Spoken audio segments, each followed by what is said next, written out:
Wake up! Wake up, wake up, wake up! Up you wake, up you wake, up you wake, up you wake!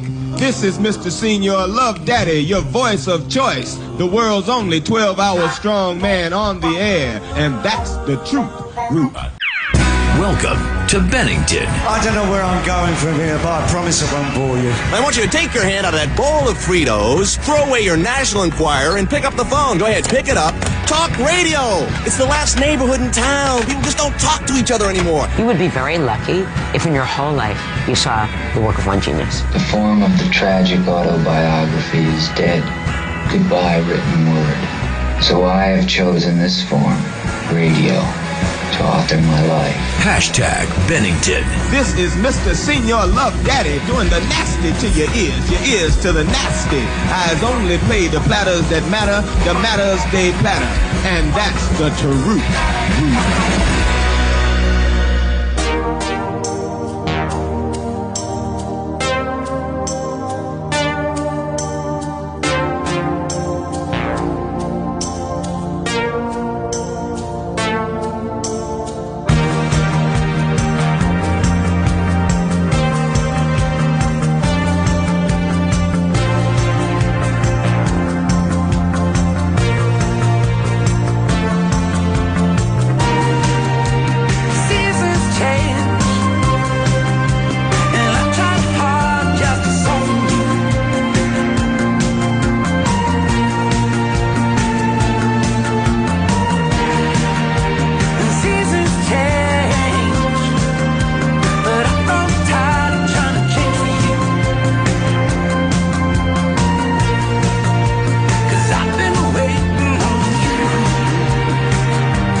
We started off a little bit. It is Bennington, 866-766-0339. I'm Ron Bennington. With me, as always, Gail Bennington, no relation. You were at this show last night. I was. It was amazing. Where was the show at? Terminal 5. Just kind of a weird venue. It's really big, but it's kind of got like a weird club vibe to it. Well, the band itself is kind of really big, but with a weird club vibe to it, don't you think? They are so strange. The lead singer's a weird guy, and I think that's what makes... Who? Young Marlon Brando? Yes. Here's who he looks like. He looks like 1954 Marlon Brando, when Marlon Brando would wear, like, Mary Tyler Moore workout clothes. You know what I mean? Like, remember when there was this thing, if you would see, like, Mary Tyler Moore during the Dick Van Dyke era, where she would wear the black on black scene? What is that material called? I'm not sure what it is. It breathes. I'm not going to lie to you about that. Look, there's producers just going, what is that material called? Jesus. Jesus, we got it. So it's early in the morning, and we're playing Future Islands, and that is just called Waiting... Seasons Waiting on You. There's like seasons, and then like I've been waiting on you. Yeah, this is the part that what it should be called. So, that's always what's in the parentheses. Yeah. Just a helpful reminder of what actually should be the cue there. Yeah, not Bob O'Reilly, because that's a fucking nutty name.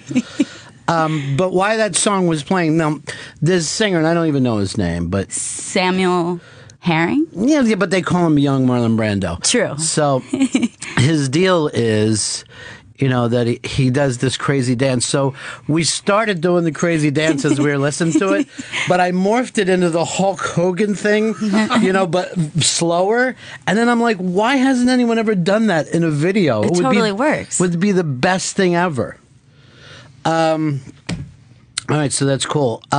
Coming in this morning, beautiful snow, and then Gail and I saw some guy bite it in the revolving door. As he tries to go through the revolving door here, he just slips and falls down, and there's no one on the street, and then he leans up and looks at us like he's mad at us.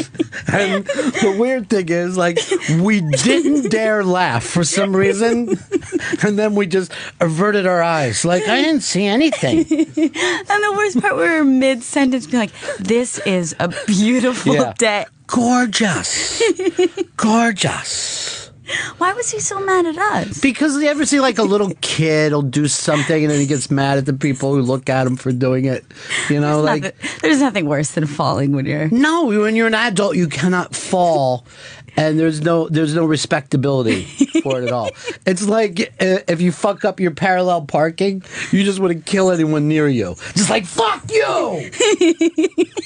I'm drunk! I can park, I'm just drunk right now. That's what he had. He had that thing on. He had that look about him, but he was furious that we saw this take place. I fell off of a bike rack once on my first day of middle school, starting a new school, and I was just on the ground on my back just being like, I need to find a new school. I need to get out. I want out of here. Now, what were you doing on a bike rack to begin with? I was trying to be cool. I was talking to some boys, and I hopped up on the bike rack like, I do this all the time. Just sit up here. It's what I used to do at my old school. So embarrassing. And everyone was outside, and even like for some reason the principal was outside, and everyone came running. Sure. It would have been better if everyone had laughed, but everyone was just really concerned. You should have yelled out, I'm drunk.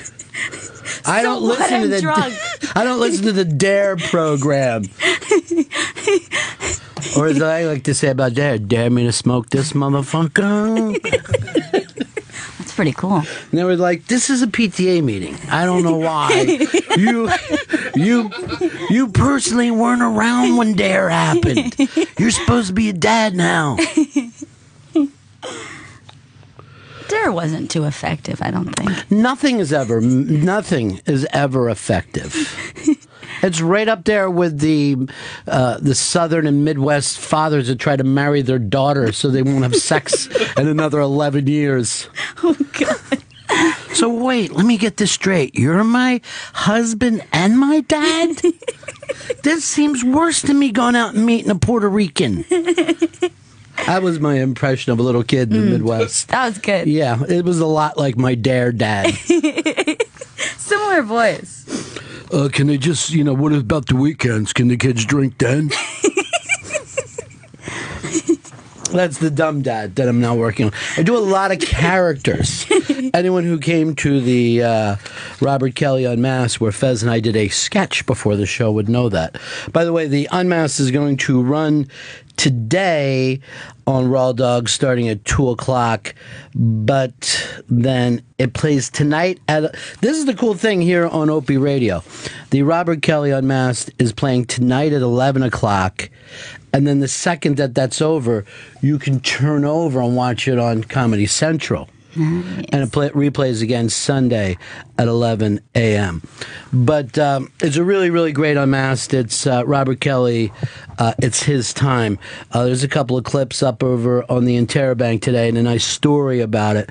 But I'm kind of really excited for him because he laid this thing out. This is who Bobby Kelly started with. Patrice, Bill Burr, Louis C.K., Dane Cook. And Bobby's at a point where can now I become the biggest comedian on the planet? The guys that he has to compare himself to is not fair. And I'm like, yeah, but you're on the 27 Yankees. He's like, yeah, but not always in the game. I got a ring, but not everybody remembers me. Is he rough on himself about it? Yeah, all comedians are rough on themselves. All comedians are terrible to themselves when they're not being way too good to themselves. You know what I mean? It's one or the other. Comedians, like alcoholics, think of themselves as the most fantastic, precious pieces of shit you've ever seen. So there's a really great story and a couple clips up on it, but that's Robert Kelly Unmasked today at 2 on Raw Dog, and then throughout the whole weekend. And then tonight here on Opie Radio at 11 o'clock and tomorrow at 11 a.m.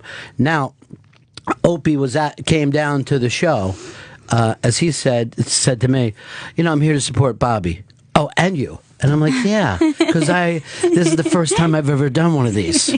Oh, no, I'm thinking this is the first time I saw you at one of these. He came to Jim Norton's, Bob Newhart's, and Bobby Kelly's. And I take it as that's his 3 best friends. But this was favorite people. This was a great moment. E-Rock, I wish you were there for all the shit that you take. Because, so I'm sitting there talking to Ope, and a guy comes up and he says to Ope, can I get a picture of you? I'm a fan, but my brother is really a fan. My brother's a fan. And it's one of those things where someone compliments you, but it feels like shit. Yeah. And then I'm sitting there laughing like I just saw him slip trying to come in through the door, like, But isn't it weird when people try to give that compliment to people and it's just shite? It's the worst. Just don't say anything. Just say nothing. Just don't. Just take a picture from a distance. Yeah. Or just be there at the moment and then let the moment pass. When I see a celebrity, I always come up and go like this, can I do a quick drawing of you? Don't move. Just a quick portrait. Yeah. Open your shirt. Let's see some of that beast hair. I'm with my family in a meeting. I guess that was Jim Gaffigan. I asked for that. I'm having a hot pocket. Have you ever stopped a celebrity to say something to them, or do you always just let them go? I let them go, but sometimes on the street I'll just say something crazy. I'll normally say you look like $1 million. Nice. So, what's Roseanne's husband's name? The TV husband. John Goodman. John Goodman, yeah. Okay. So I'm walking down the street, and John Goodman's coming the other way, and he's already in an outfit, like he's shooting something, and I just see he's zoned, and and I'm just walking by, and I don't break stride, and I go like this. You look like $1 million, John. He goes like this. Thanks, pal. And I'm like, did I just talk to Babe Ruth? Thanks. How about you? Do you ever bother anybody on the street? I once in a while I'll say hey, Like, I'll just say hello to them. Right. Like, I'll say their name and say hey. Yeah. But I think the only time I really ever stopped someone and was like, I don't do this, was Philip Seymour Hoffman. And I was pretty young at the time. Oh, well, then that helps. How old were you? Like high school age. Okay. And what'd you say to him? Well, I thought that it was okay because I had just seen a play he directed. So I felt like that was a cooler thing to say rather than just be like, I like you in all the movies you're in and you're great. So you're extreme, man. So I felt like I could be like, great play the other night. Great job. You did a great job. You know what I mean? Like, I felt like I was saying something cool and he was there with his like newborn and he was being really nice, but kind of I could see he was just kind of looking over at his chick and his baby being like, oh God, get me out of here. But I'll let you go now, but I just wanted to say hello and thank you for all you do. Which is, God, why did I do it? Meisner? Are you using Meisner? Is that how you get there? Is it about timing? You know, do you believe you're the character? Oh my God. And I just I had that feeling of I know that I should get out of this, but I didn't know. Oh, well, there's the fam. And all right, well. Have you ever been with somebody who bothered somebody, then you're next to them? Oh God, yeah, it was horrible. I wish I could remember exactly. I think I was at a comedy show, and who's the guy who was Mac, Mac and PC? What's that guy? Oh yeah, he's done this show before. He was Justin Tusk.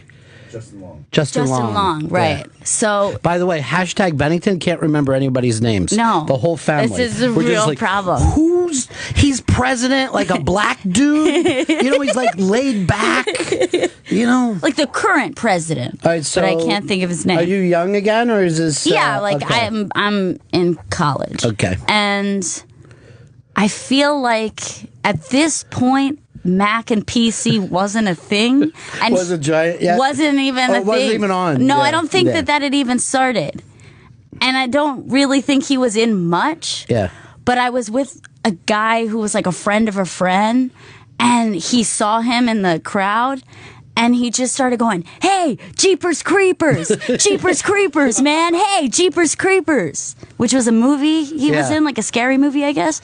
And he was so sweet because he was just kind of excited that someone knew him. Yeah. So he was really nice about it. But I was just sinking into the ground, just oh God. But he just kept yelling Jeepers Creepers and only calling him Jeepers Creepers. Oh, geez. All right, Jeepers Creepers. Yeah, man. It was fucking horrible. Yeah, that was crazy. Just really cringy. I got a topper for you. So we were doing an Unmasked downtown, and this is years ago. And Eastside Dave McDonald, is part of our squad. And we were doing it at a club, and it's down on 14th Street. And we're just, a couple of us are standing out front. The Unmasked is going to start in a few minutes. Walking down the street is Sir Paul McCartney. Oh my God. And he's just walking along, and everybody we're with just did that. You just hold your breath for a second until Paul McCartney walks by, because it's not I'm going to go see Paul McCartney and then you get to see him. Just if Paul McCartney just walked through here now, it's going to weird you out. So we all just sat there, and he goes by us, and we're watching him walk down, and he starts across the road. And Eastside Dave comes walking out, and we all just laugh, and we go, dude, you just, miss Paul McCartney. And he goes, where? And we go, that's him crossing 14th Street. And he starts to run at him, right? Oh, no. And Dave is very athletic. People don't even understand that. And he's very fast. But he has a crazy 1930s trot. His knees are up at his armpits. And he's fucking flying at Paul McCartney. And we're just no. We're freaked the fuck out, And he runs up on him like it's nothing. And you see Paul start to stutter backwards a little bit. Oh, God. But almost in an old man, teeter, you know what I mean? And I just want to yell at Dave, his friend was murdered in this city. I know. No. Why would he do that? Because he's nuts. That was the first thing I thought of before he even said he was running. Yeah. I was like, I hope he didn't say anything too scary. No, to run at a person is terrifying. And then Dave came back, and all he said to me was, "I got him. I got him." And so I know he didn't take a picture or get an autograph, so I guess he has a list in his head of celebrities he's startled. I got him right here. Oh, I got him. Don't worry. Did you see my high-knee trot? This fucking trot. It looked like he was running against Jesse Owens. It was the weirdest run that he has, but it's incredibly fast. God, that's a really scary story. I know. Everything with Dave is. Maybe one time somebody might have yelled at Jeremy Piven in a moving vehicle, but I don't know. Oh yeah, we did that to Jeremy Piven. So we were out in L.A. and we were driving down the road and we see Jeremy Piven. And now, see, here's the thing with our family: we tend to repeat a lot of movie lines at each other all the time. Yes. So Jeremy Piven, despite the large amount of work that he's done, is only known to us from "Where's Our Boy?" Where's our boy? What was that? It was Gross Point Blank. Yeah, Gross Point Blank. It's a throwaway line in Gross Point Blank. So he's driving next to us, and I've got the whole fam in the rented, SUV, and I pull over, so we're like 6 minutes from, and then which one of us was yelling? It was me. You're in the back seat yelling, "Where's our boy?" So he gets the Paul McCartney thing, is scared, and then when he gets it, he goes, "Oh yeah." So horrible. I don't know why we did it to him. Just to fuck around. And this is also pre-Entourage, too, Yeah. so it's probably like a kind of a weird line in a weird movie to pick. I think if you even pulled out Gross Point Blank quotes, it's probably not up there. Like if you went to the IMDb quotes. But the weird thing is like, it was always like, I was fucking around all the time, and then Gail was screwing around all the time, but her mom and her brother were just very nice, perfectly reserved people, and all the time, like when we would vacation and shit, Gail and I would just pretend that we were from England or some other characters when we had a waitress, and those two would just sit there and not even look up from the menu. We'd have to order for them because they didn't want to ruin the bit, Right. but they didn't want to be a part of it. Right. So our bits would always be like, "Do you have any TikToks and those slimy things?" You would be like really little doing that. And then, see, here's this is always the funny thing. So I don't know why, we didn't do it on like normal time, but vacations, you and I always got weird. But you would be like 5 or 6 and you would love the bit, but then you would be far too big into exposition.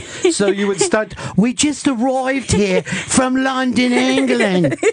Coming over," it's just like, easy, if she's going to buy this. Like where the Beatles live and the Rolling Stones. And your mom and your brother wouldn't even look up. They'd just be like, "Fuck this." No. And then the other bit that we always did is like wherever we were driving, if there was a toll gate, like we'd be on the New Jersey or something, and we were like, the toll gate, every time that I would pull up and they were giving me a ticket, I go, "Where do I park?" And they would go, "What?" "For the show." And I would always make them think that it was a parking lot. And like you would be yelling stuff out, and then there's your mom and your brother just looking out the other side, not even slightly enjoying any of the fun. You'd be like, "This is where we pull in for Disney? Just right here? This is fine?" Most of the time they would not even respond. They would just like kind of shake you off and be like, "Park right there. Okay, yeah. Park right there if you want." I don't give a fuck. This is nice. It's like my funeral. These are the stories you'll be telling at my funeral. Yeah, definitely. First you'll be like this. You'll be like looking both ways on the sidewalk going, "Didn't you think more people would come?" No, that's terrible. That won't happen. I hope. Because you'll never die. Do me a favor and turn some people away. I will. You want me to make a list for you? Oh, it's a short list. Watley. I'm sorry. You can't come in. Oh, I'd rather you just scream, "This is your fault." And start trying to scratch him. You did this to him. You sick son of a bitch. You ill-begotten son of a bee. Who's going to speak there? Would you speak? Do you do like... Sure. But do me a favor, do about an hour and a half. Hour and a half? Yeah, I really want everything, you know. I was thinking 15. No. Hour and a half, that's a lot. Yeah. I'll do it, though, if that's what you want. Let me point this out for you, too. When you start to cry, they'll go. So, Right. you know what I mean? Like, Yeah. break a few times. Yeah, you definitely want to... You want to bring them up, take them down. Keep them down. Keep them down. Put the knee on their throat and push down. What if you looked up and you saw Eastside Dave at my funeral and he's sitting next to Paul McCartney? Oh, It's my almost God. like everyone you've ever had a story with. Like Big Fish. And you'd just be like, oh, God, you too. It all worked out. I'd say he got him. He got him. You got him, Dave. Oh, I got him, Mr. B. I got him. With the things that would make that guy proud. Have you ever given a eulogy before? I don't like to go to weddings and funerals. You know? Yeah. I always send a text, like, sorry for your loss. Sure, that's nice. And I'll just say, read this at the funeral. No, I've never given a eulogy. It's because I'm Catholic, so growing up, when any of my friends died, the priest would just do it. Oh, right. They don't really do that as much. No, they don't like a lot of people standing on the altar. You got to work to get up there, you know? Or for whatever reason, be an 11-year-old boy. And then they get to wander around up there and do everything. The last funeral I went to, the priest didn't know the guy, and it was very awkward because it was like he was really struggling up there. Right. And he just started to do some crowd work. And he was just Where like... are you from? He's like, so tell me about him. Was he funny? Did he like to cook? What was his favorite color?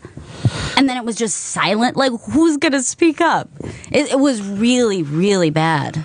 Well, they're awful people when you don't know what you're doing. Yeah. You know what I mean? Like, look, if I'm going to have a guest come in here, I'm going to research a little bit. Sure. If I was doing a eulogy, you ever been at one of those things that the priest will say his name wrong? You know what I mean? Like, he was doing that same exact thing. And that's exactly what I said. Yeah. To the person next to me, I was like, he couldn't have made a call. Yeah, check around a little bit. Did a little research. Why didn't you start heckling? Like, this is why we've abandoned the church. And I guess that's the thing. It's like, it's not like this guy was religious. And then, you know, I guess that's where you have a funeral. Right, that's the problem. That's where you have a service. Right. So then it's going to be like some dude who doesn't have any connection. That's terrible. Maybe you should really just have it at a bar where it used to be like a wake. Yeah. And you're sitting trying to talk about, but you can hear people shooting pool and stuff. Yeah. You know, they actually had a party for him just before the funeral that was like that. Yeah. The night before. And that was actually like the real thing where everyone got to, talk about. Well, like when your grandfather was little, they used to have the wakes in the house. Yeah. We should probably go back to that. Seems more... A lot of people don't even want someone to bring a cat over, though, so they're not going to be freaked out by a dead body. Right, that's true. But it seems like I think we should take it back, Take back the... Well, the Irish, even the Irish in this country, the buddies would steal the body. And the night before, so they would go, and whether it was a funeral parlor at the house, and take the stiff out. Normally, ride around, drink with them, and maybe take them to a bar, and just, as they said, have one last drink. And it was almost like a bachelor party now. So they would go to the young men. Don't you do it? Don't you don't you do it? And then everybody would do it, so you could have that weird story later. But now we've made death a very distant thing. I actually saw a really cool documentary. Really cool rockumentary. Yeah. I wish I could remember the name of it, but it's basically how funerals became, commercialized, and there are a movement of people who are trying to kind of do more personal services and then, bury their own. And it's kind of weird because obviously there's like two different groups who are kind of into it. There's like kind of hippy dippy kind of people who like want to be like, this is our experience and we're going to grieve the way we want to. But then the other group is like real homesteaders. Right.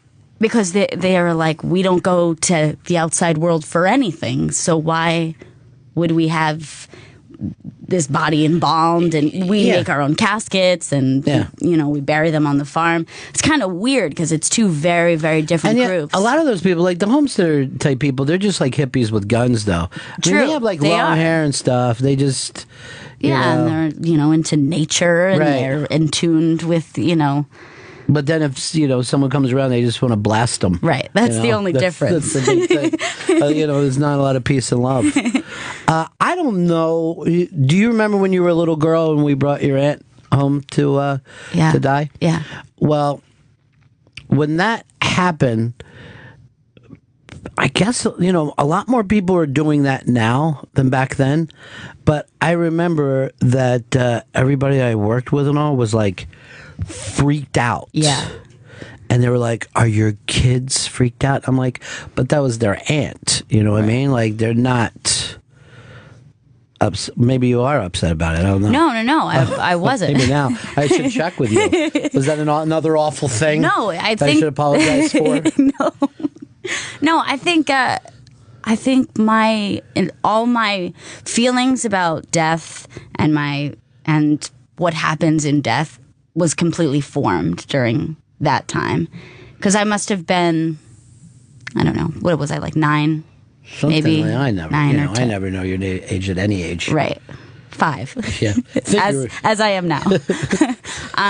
But I think that what she was going through, that sort of transitional phase that she was going through of being halfway into death. It's really true. I think is it informed me completely about how I feel about it. Yeah, because it was a long a long process.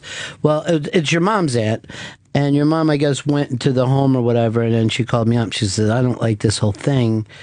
Can I just bring her our house?" I'm like, sure, because like always, I never think about anything. I didn't think how open ended it was. Right. Like for me, in a way, at first, I'm like, I think she's going to get better. I think she's going to rally out of this and get better.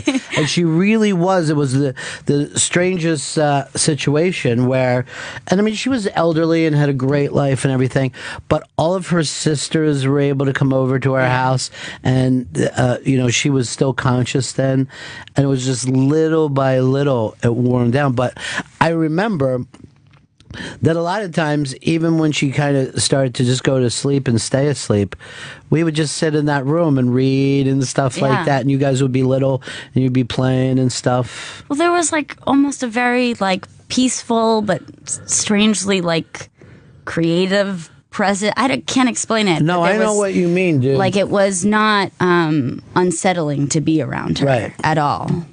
It's like that she was almost like radiating something. Like you could say that, but I also remember. Now this sounds crazy, and I know I've never talked about it before, but there was this energy in the upper left-hand corner of the room.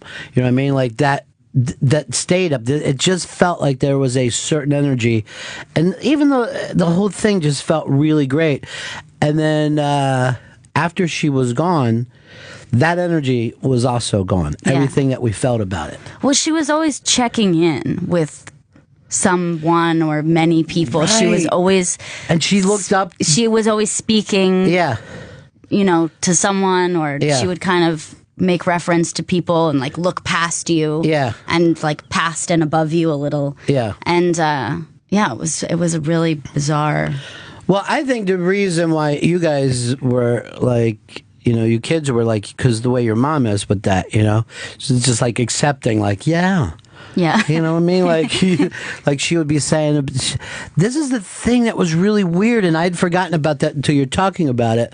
But she wasn't bringing up anyone recent, you know? No, she was like much older, and she would bring up her mom and her dad and her own aunts and uncles and stuff. All people who had deceased years before. Yeah. Now, you know, spiritual people would just say, yes, those people were in the room. Some scientific people would say something about as the brain starts to go, different memories pop up. But either experience seems to be pretty exhilarating, you know? Yeah, I think that's kind of the way I see it. It's like it's either you can look at it in a spiritual way, or you can look at it in a completely like scientific way, but both of those things are pretty like magical. Right. Like they really are in itself. So even at the very least, you can say to yourself, "This is the way the universe works." Yeah. You know. Now, here's the weird thing: why would anyone want to keep kids away from that, or why would you not want to have that in the home if you could? You know what I mean? Right. Why wouldn't you want to have that as, you know, part of your memories, you know? Yeah. Because we only have, you know, fond memories. But for me, and I've been with a couple people when they died and stuff, the strangest experience is the body. The first thing I thought with your aunt was, it just feels like she left her jacket behind. You know what I mean? Like, it did not feel like her anymore in the bed. Yeah. But it felt like she left something, you know, behind. Right. It was very, very weird. But the oddest part of that is I had to, after, you know, we did everything and hospice come over and they take all the stuff and all, is I had to go MC an Eddie Money concert. Did you? Yeah. Didn't remember. Yeah, you guys didn't come with me. It was the birthday party for the radio station. So I went over and everybody's like, "Hey, where have you been?" And I told them. They were all like weirded out by it. And then this is the strange. So it was a beautiful day in Florida, right? And then the strangest thing is the car comes up backstage, and it's Eddie Money, and his kids are little at the time, and they're each wearing like goofy ears, like, because they just come straight from Disney.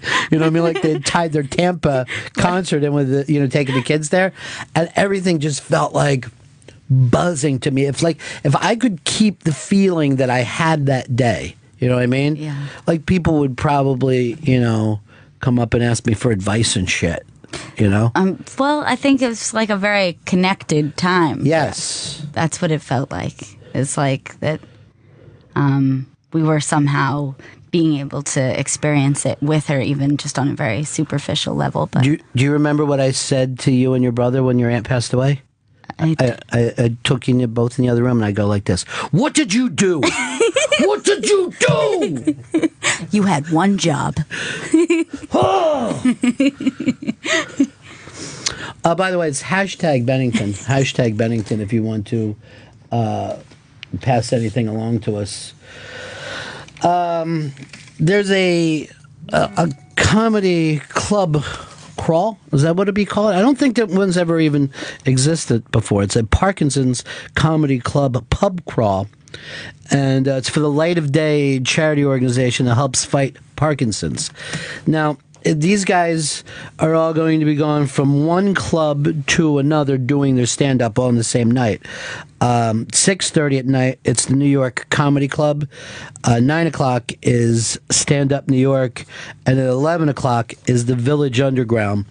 Listen to this crew. Rick Shapiro, Artie Lang, Robert Kelly, Todd Barry, Rich Voss, Big J. Okerson, Greer Barnes. I can't follow Greer Barnes.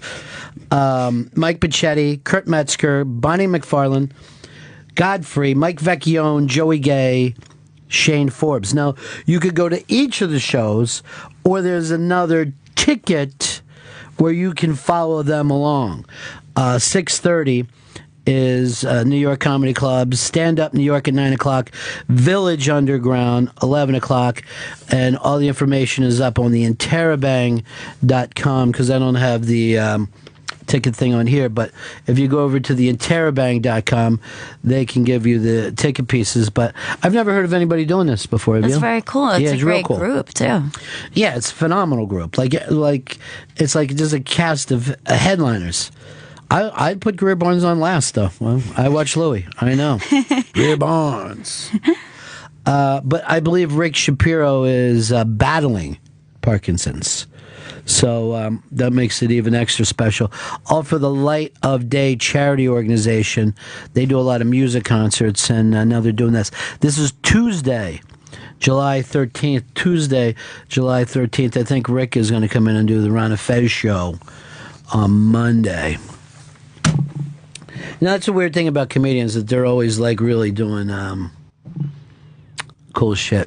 You know what I mean? Like, they're always available. Performers. Yeah, but, performers for free.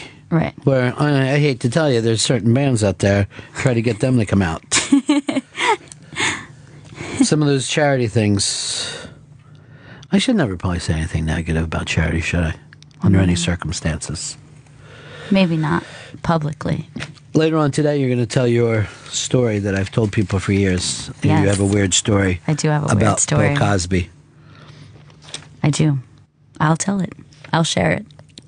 We're at the point now where you're willing to share a little bit. Mm-hmm. Good. I'm ready to speak out.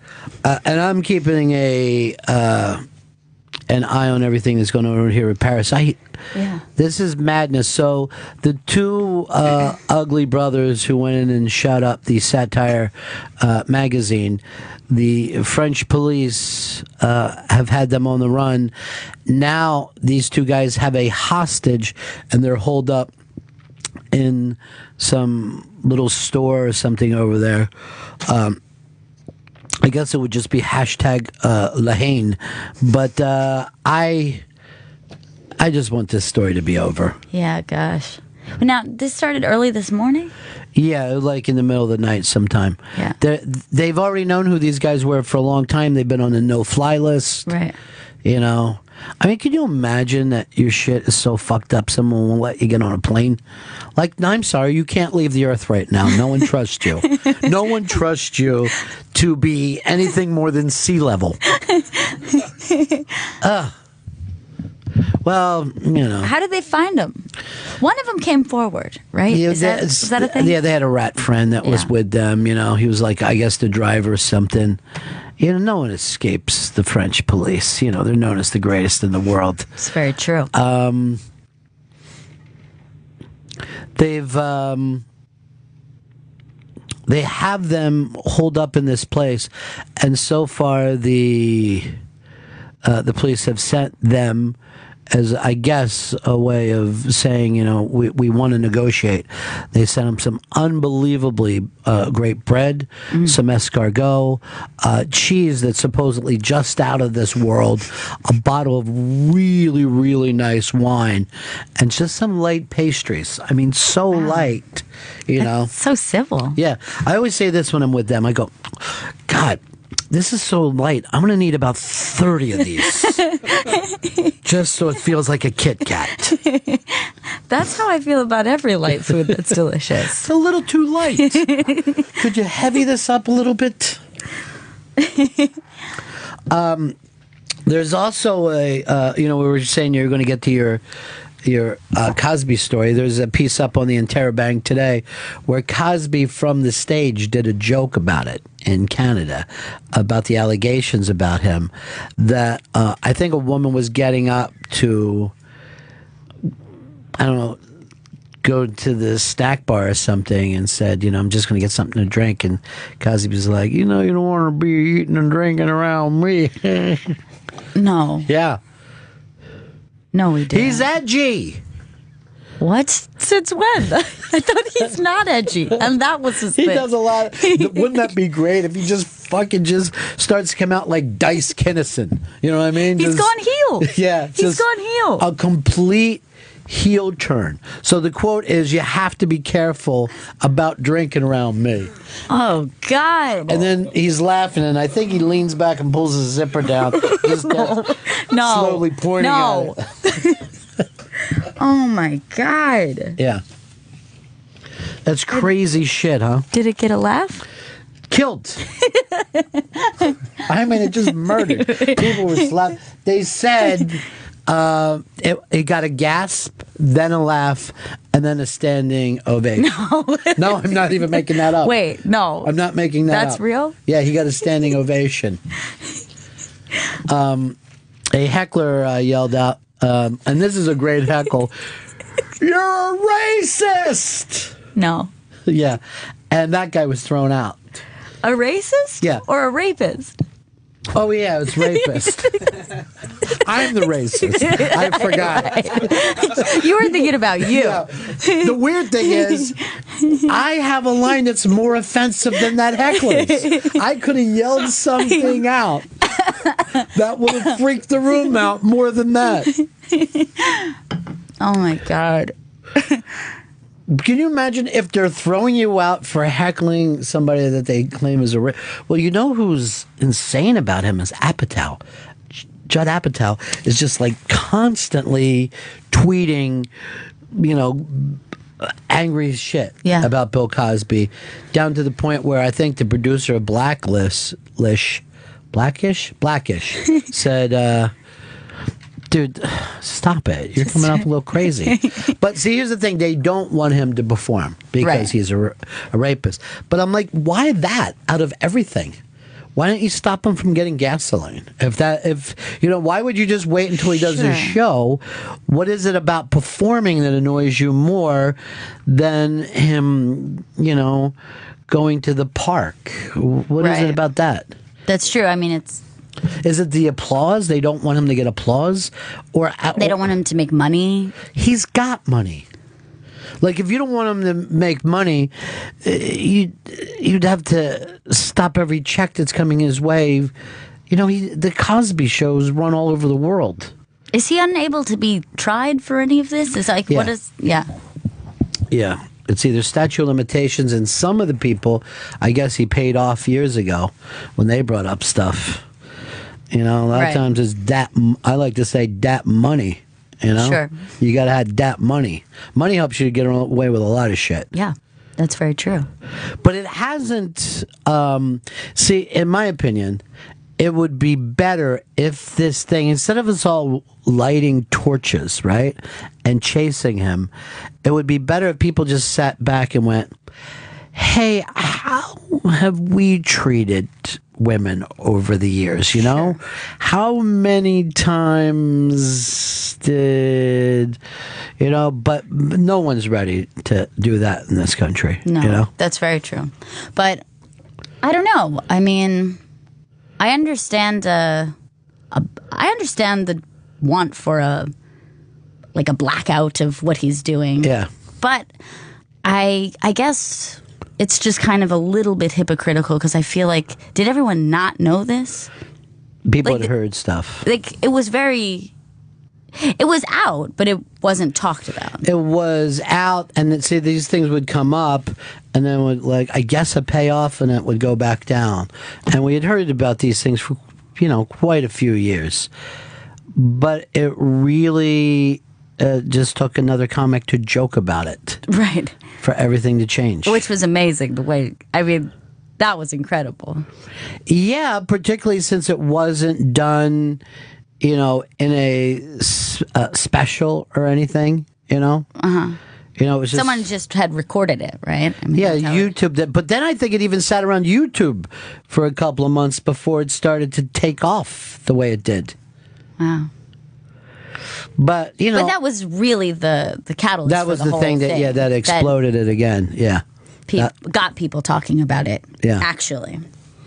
Yeah, that got everybody talking about it again. But that got more people to come out, and really now it's just mainly Apatow. He just every day he's pissed. He won't let it go. See, for me, it's a weird thing because A, I get it, but B, we do have laws in this country. Like, I'm not comfortable with mob rule. You know what I mean? Like, if, like, even like in the old movies, if the day before the hanging, the town breaks into the jailhouse, pulls a guy out, and hangs him himself, that's still really wrong, you know? Sure. We have to set something up in this country where the guy is innocent until proven guilty. And under that, he is right now. Yeah, but he's not being... None of his rights are being encroached upon. It's just what? He can't go to work? Let's suppose we decided to do the same thing because we decided a gay guy, shouldn't live in the neighborhood. You know what I mean? Like, it's not the same thing. It's exactly the same thing. Being gay and a rapist is not the same thing. To you? You know what I'm saying? Sure. But don't think that you could be out there. There are people in fucking weird places that would treat a gay guy exactly the way you would treat a rapist. So we have laws to protect that. You know what I mean? You have to protect people from public opinion. Right, but for, let's say, a network to say that we don't want to show the Cosby Show anymore, right?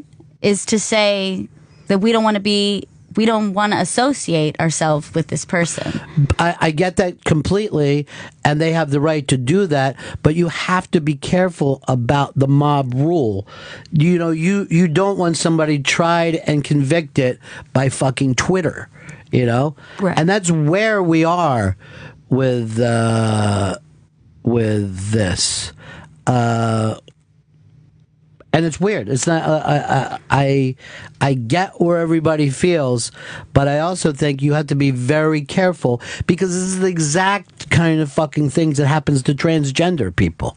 You know what I mean? This is that exact kind of shit that happens to every fucking weirdo in a town. Right, but I think it's probably not something that can be used as a blanket thing for that reason. But in this particular case, when it suits you. That's what you're saying. When it suits you. And that's not justice. I say, figure out a way to, put this thing out there. I think I don't know why he felt the need to go out and do stand-up at this point. I mean, maybe he's not accepting it. And by the way, for all I know, everybody could be totally right about him. But when you give in to mob rule, there is a very high percentage of the time that the mob is wrong. And this whole thing is the majority rules and shit. If that's how they round people up, you know what I mean? They will round up the usual suspects based on the same thing that you're happy with because it fits your political point right now. You know what I mean? Okay. I'll give you that. Look, I'm glad I could shame you back into... Well, you have your own feelings, mainly because of this story you heard. How many years ago? I was told this story about, I would say 4 or 5 years ago. Right, so this is long before any of the heat. And had you even known anything about Bill Cosby other than he was I don't think I did. Mm-hmm. And I think when I told you this story, right. I think you then said, there's all sorts of, rumors mm-hmm. that he is actually, he's not been so really, nice. Yeah, been creepy with women in the past. And there's been I think you told me even at that point there was a rape accusation. Mm-hmm. So, yeah, I don't think I knew it when I heard the story. Right. So, we'll set up the story this way. You were told this by a guy that you know. Yes, I was told by someone I know who's a great guy. Uh-huh. Straight shooter. Right. So I feel... Not a guy who's apt to tell... Not at all. ...big tales, but... As we say, this isn't your story, so you can't... Of course, I can't say 100% that it's truth. Mm-hmm. So you guys are at a party. Yes. And... So here's like I said, it maybe might not sound as big as, say, a rape accusation, but you should look upon the story kind of like a character witness statement. Okay. That maybe it could inform you about the person. Again, but this is also alleged, so we don't know. So alleged. That's what we're saying, yeah. It's alleged. So when my friend was a little boy, he was a latchkey kid, and he was at home by himself, waiting up for his mother, watching television. And finally, his mother comes home kind of late. She opens the door. She's not alone. With her is Mr. Bill Cosby. She says, son, this is Mr. Cosby. Say hello. And he says hello. And Mr. Cosby says nothing. Doesn't say hello. Acknowledges him only by looking at him, but doesn't say anything to him. And there's kind of like a weird, awkward silence. And then finally his mother says, me and Mr. Cosby are going to go in the other room. You stay here and watch your television program. So Mr. Cosby and his mom leave to the other room, which who's to say what's happening? But we could assume that, The kid didn't hear anything, though. I don't think so. Right, okay. But they retired to the other room. Okay. So some time passes, and Mr. Cosby emerges alone. And my friend, who's a little boy at the time, still sitting in front of the TV. And Cosby crosses the room and comes over to him. And he takes his hand in his and takes his little boy thumb and just starts to press it hard down towards his wrist, just crushing it to his wrist, not saying anything, just looking him dead in the eye, just cold, dead stare, just bending his thumb back as hard as he could. And the little boy wants to scream, but he doesn't make a noise. He's just terrified. And finally, Cosby lets go, and he just looks at him one more time and walks out of the apartment. That's it. He never sees him again. And you believe that story? It's too fucking weird not to believe. It's so creepy and so strangely specific, but like you easily could have inflated that story to make it like so the gist of the story is like keep your mouth shut. Exactly. He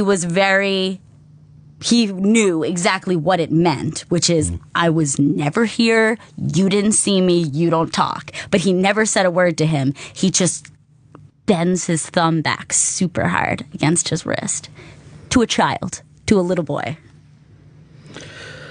I mean, is that the behavior of a psychopath? If it happened. Oh, yeah. If that happened. That is a psycho. If indeed it did happen, it's probably almost a scarier story than the ones that the women are saying. You know what I mean? Because he was conscious during it? Well, because he was a child and, like... to bully a child when you're no longer a child. Like, we've all bullied children when we were children. But to be a full-grown man and physically intimidate a little kid that's pretty frightening. Really scary. Yeah. And like I said, the person who told me this story is an amazing guy and straight shooter. I have no reason to think he was definitely not a tall tale kind of guy. Right. But at the same time, for the points that were on the air here, you never checked into the validity of the story, and there's no way you could prove it. I could never prove that. And it is, as I would say, hearsay.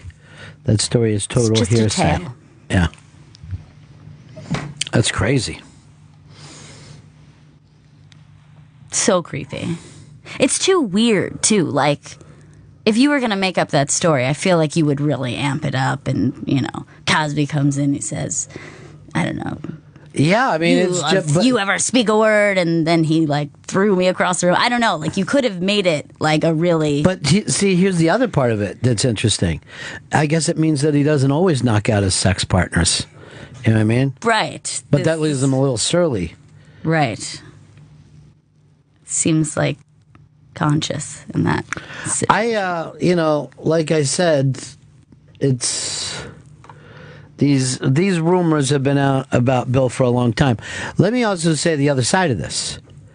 I don't know, and I'm being very serious when I say this. I don't know if there's ever been a more important comedian in the history of the United States than Bill Cosby. Because Bill Cosby, doing stand-up when he did in the 1960s, in a way that made people, whether white or black, relate to him. Yeah. On a level that makes you go, oh, I know what he's talking about, because that's just like my life. I put that up there with anything that Martin Luther King had achieved in terms of changing white America's perception of black people. That's why these rumors are heartbreaking to people of a certain age. Sure. You know what I mean? Like, when people talk about Cosby, they always go back to that TV show. I maybe watched that TV show 5 times. Yeah. But I always looked for that guy on The Tonight Show when I was a little kid. And it was always a strong show. And you have an uncle that was pretty racist when I was a kid. And he thought Cosby was funny. Right. And I'm talking about Cosby was doing this stuff at the same time Selma and all that shit was happening. Like, this is an ancient history. Yeah. You know, black people were being treated one way down south, and people would hate people like, I don't know, Muhammad Ali, but at the same time, some people might love, racist people might also love Bill Cosby and Motown people.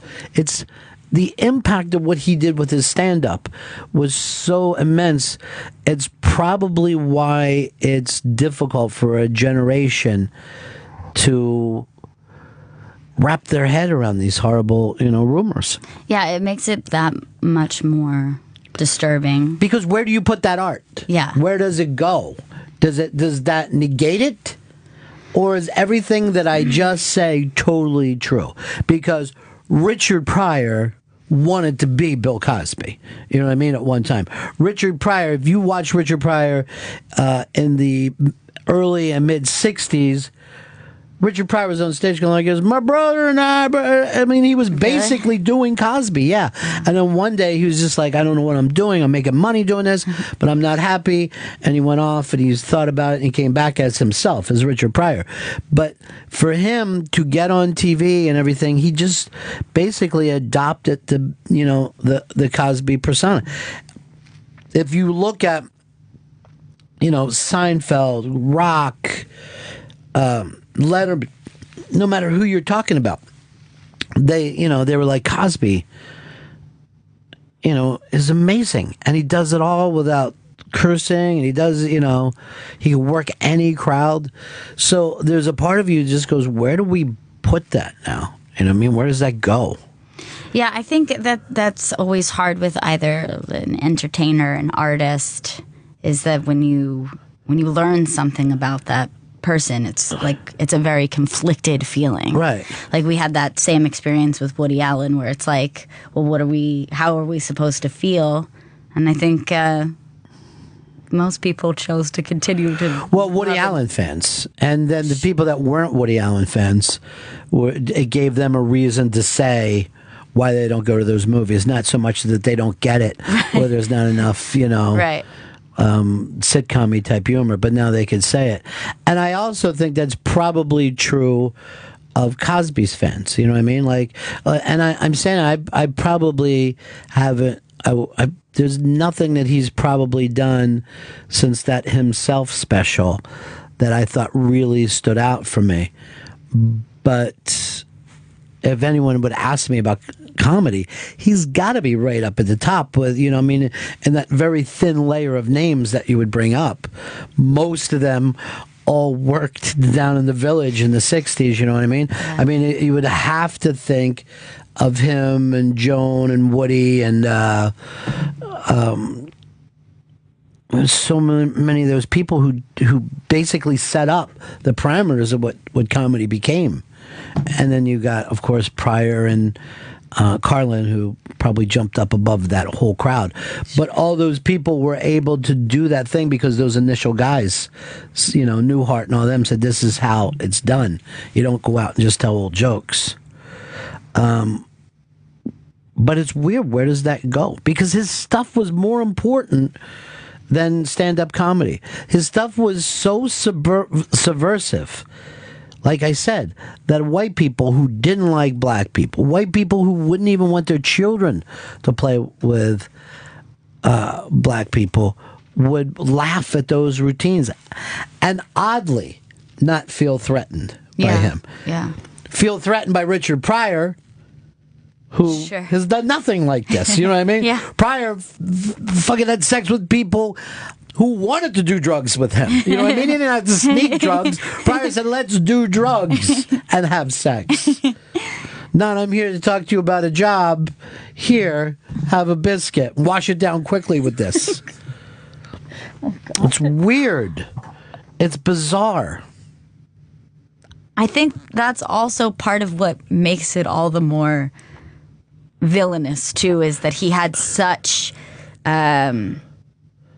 this positive persona. Too much. That, you've always got to be careful of those people who have not only have this outlook or like feel that everything, should be cleaned up, but it's like the way they think of other people, too.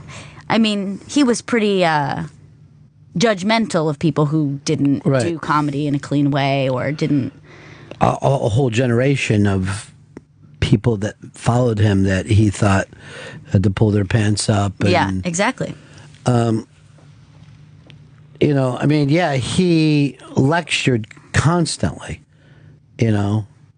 constantly. He was in here one day where he came in with, I don't know what they were, like G-rated rappers. It's the only way we could get him on the show.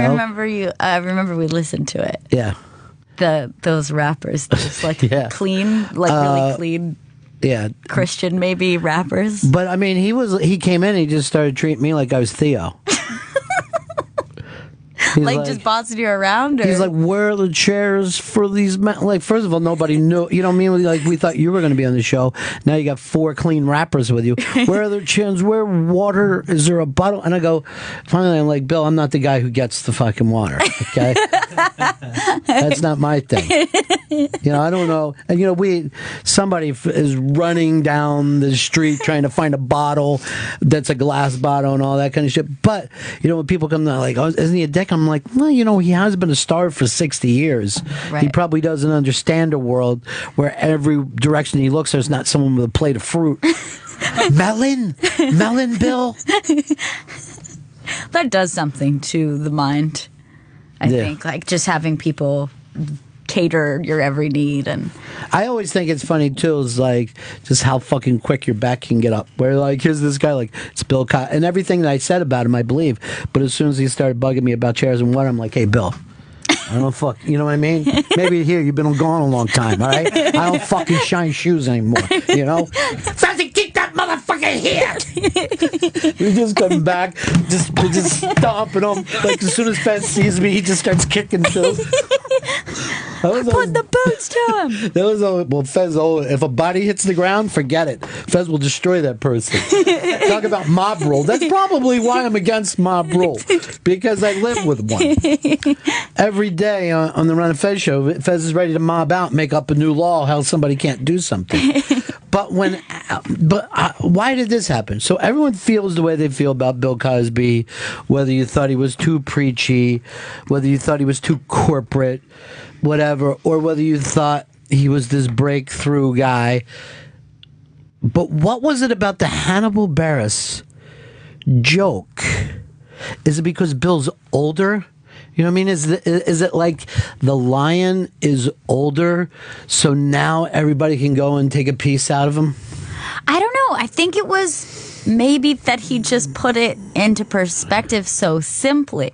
Like, it was just like, you guys all know that this is the case, right? And then I think was just the simplicity of being like, why is he always pointing the finger at us? You know, like, we're not so great. And I think everyone was like, yeah, why does he say that? You know, like, for some reason, there was just something really simple about the message that I think it just connected with people.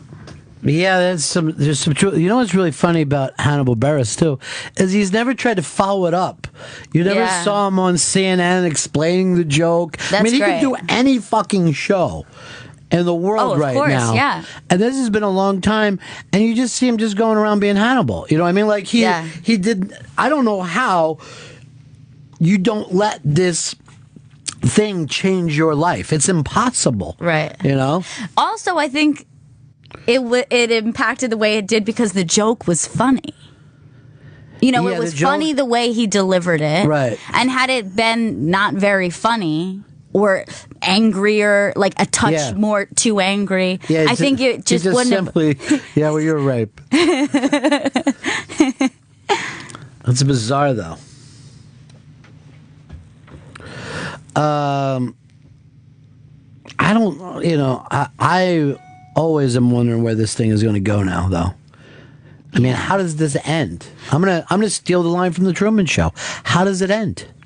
I don't know. I mean, clearly he's still trying to do comedy, right? He doesn't need to do comedy. His house is made out of gold. Well, it's not, but it could be. You know what I mean? Like he has a fortune. Yeah. There's no reason he has to stay in this country. He could go anywhere in the world. Why doesn't he? No one knows what. I think he thinks he's right. You know, they're like, either he's none of this is true, or B, is he such, you know, could he be such a sociopath that he can close it all down and it doesn't mean anything to him? Well, I think it's pretty unlikely at this point that none of it's true. I mean, even you're lighting torches, aren't you? No, you're I'm just saying, even if 24 women, even half of them are lying, we've still got a dozen that are telling the truth at this point. You know where he could go though and be accepted? Canada, where he was. Standing ovation. Of course, they'll stand up for a hockey fight, those people. You know, let's be honest. Yeah. They go crazy at a Chilliwack show. April Wine shows up and they're going out and they're losing their shit. It must be crazy to be a Canadian rock star because you can play stadiums until you hit a state. Right. And then people are like, who are you guys? 15 miles from here, we just... Nope, no idea. Never heard of you. I remember there was a really big band when we were down. So there was Our Lady Peace, and Superband's Dead was their big song, which is a great fucking song, right? And they were extremely big in Canada, and they had an album out, and they came down to Florida, and they were just like, you can come out to a bar and meet them. You know what I mean? You could just... You just walk up. People in Canada are like, do you know where they're staying? You know, they're all like freaked out. All you'd have to do is go down to Daytona Beach and you could just shoot darts with them.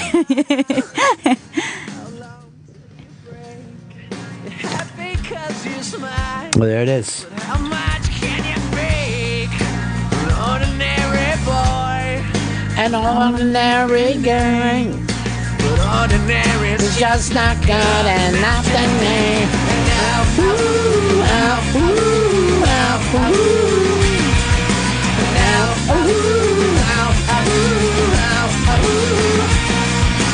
Alone, alone, alone, alone, alone, alone, alone, alone. I'm thinking, why, yeah,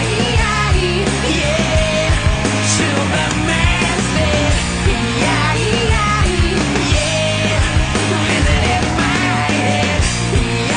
that should have been big here. I'll tell you who's gigantic and always has been is Tragically Hip in Canada. Yeah. Gigantic. You two. They're good. They're great. They're not big here and never were. But see, here's what it takes. You got to get radio play. Is what it is. And Canada does, to me, the smartest thing I ever heard of is like they give a certain percentage of their FM time, you got to play Canadian music. So, oh, wow. So when you're in Canada and you're listening to a classic rock station, right? Yeah, you hear Led Zeppelin and you hear the Stones, but like something like, I don't know, 38 or 40%, they have a percentage that has to be Canadian bands. Now, here's the cool thing. What if we did that in every market here? What if... But it was like local to be a... Yeah, so if you said, if you want to play music, if you want to have a thing in Cleveland, yeah. Let's suppose it was only 15% have to be Cleveland bands. You know? It would be fucking amazing. We'd have all kinds of bands that would get followings and would have a chance to build up. It would be very cool. And it would be cool to be able to share that with other people because you would actually have a knowledge. Most people would have a knowledge of bands from where they're from. Yeah, everybody would just like that. You know, you start to learn local brews and stuff like that. But then there would also, what would be great is if we could get back to where there's a difference between Cleveland and Atlanta in this country instead of being the same place. Yeah. And it would be great for travel too. Like you go to somewhere and you're like tuning in and who are these fucking guys? They're great. Who is the here's Tragically Hip.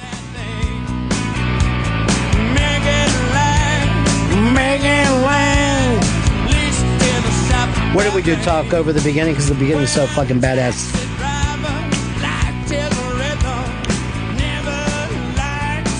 Yeah, we don't have that in this country now. No. Wherever you go, the radio is exactly the same. It's programmed by the same people, you know? It's a shame. It is what it is. We used to have like local things, but it was more tied into a mafia thing of radio play and stuff like that back in like, let's say, the 60s. Yeah. You know, until they started to push, as they called it, the garlic cloves out of the business, you know? That was what they would call Italians. Oh, God. No, I just got that. Oh, God. No. I'm Italian. But I don't understand. There's something weird about Italian slang is where they just call each other different food things. You know what I mean?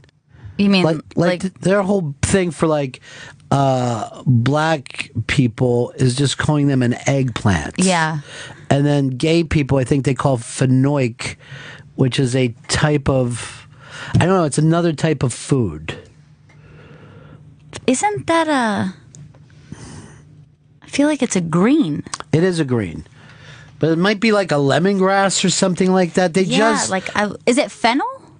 I think it's fennel. I think you're 100% right. It's fennel. Yeah. Now, part of the... Why? But why that? Because it was used to start fire. It's just like the stick thing with gay people. You know what I mean? They just fenouiled it up. Italians like to just constantly talk about food. They love food. Yeah. They love food. Yeah, mainly pasta, but there are some other types of foods. Alex says, using the radio to reinforce rumors is not cool, #Bennington. Okay. It's just a tale. I don't know. I've worked in radio a long time. I don't remember doing anything but reinforcing rumors. That's your whole thing. Oh, Uncle Lauren down the hall is giving us some nice love, too.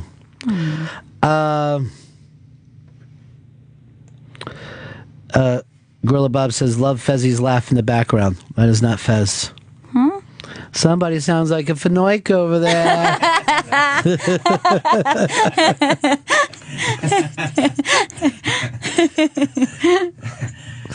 Steve Morris says, #Bennington, best thing about Fridays, well, not every Friday, but some. Some Fridays. Spooky said, I wanted that Cosby story to be awful. I'm sure if Felicia Rashad said Cosby did that kid a favor by stretching his thumb. He's welcome. Bill Cosby, alleged rapist, also ultimate thumb wrestler. Some of these people... Terrible. Dude, that story made me feel sad and angry. How old was that friend? He was a little kid when it happened, right? Yeah.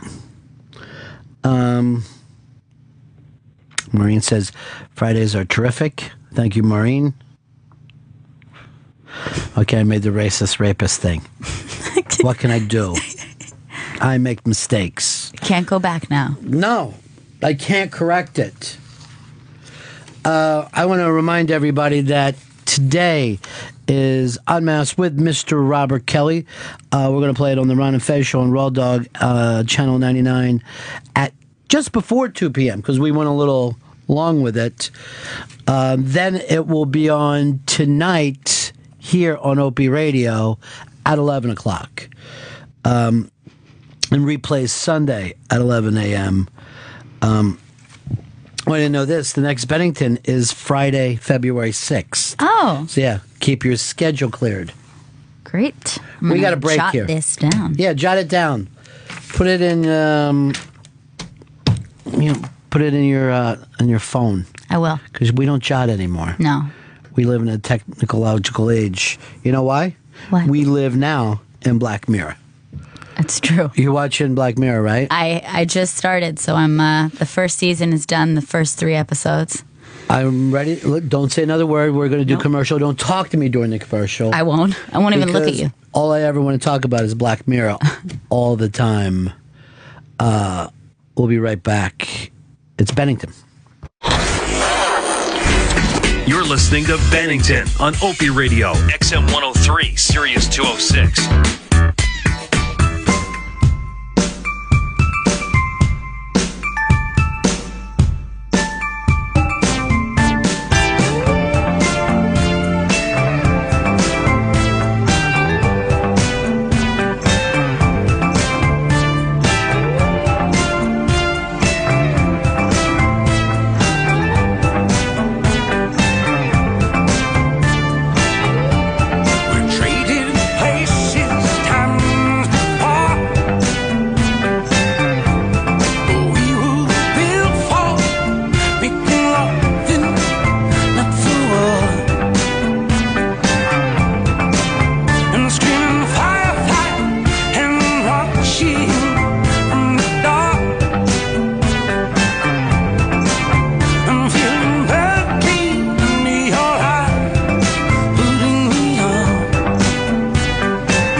That's Future Islands. A little funky there, huh?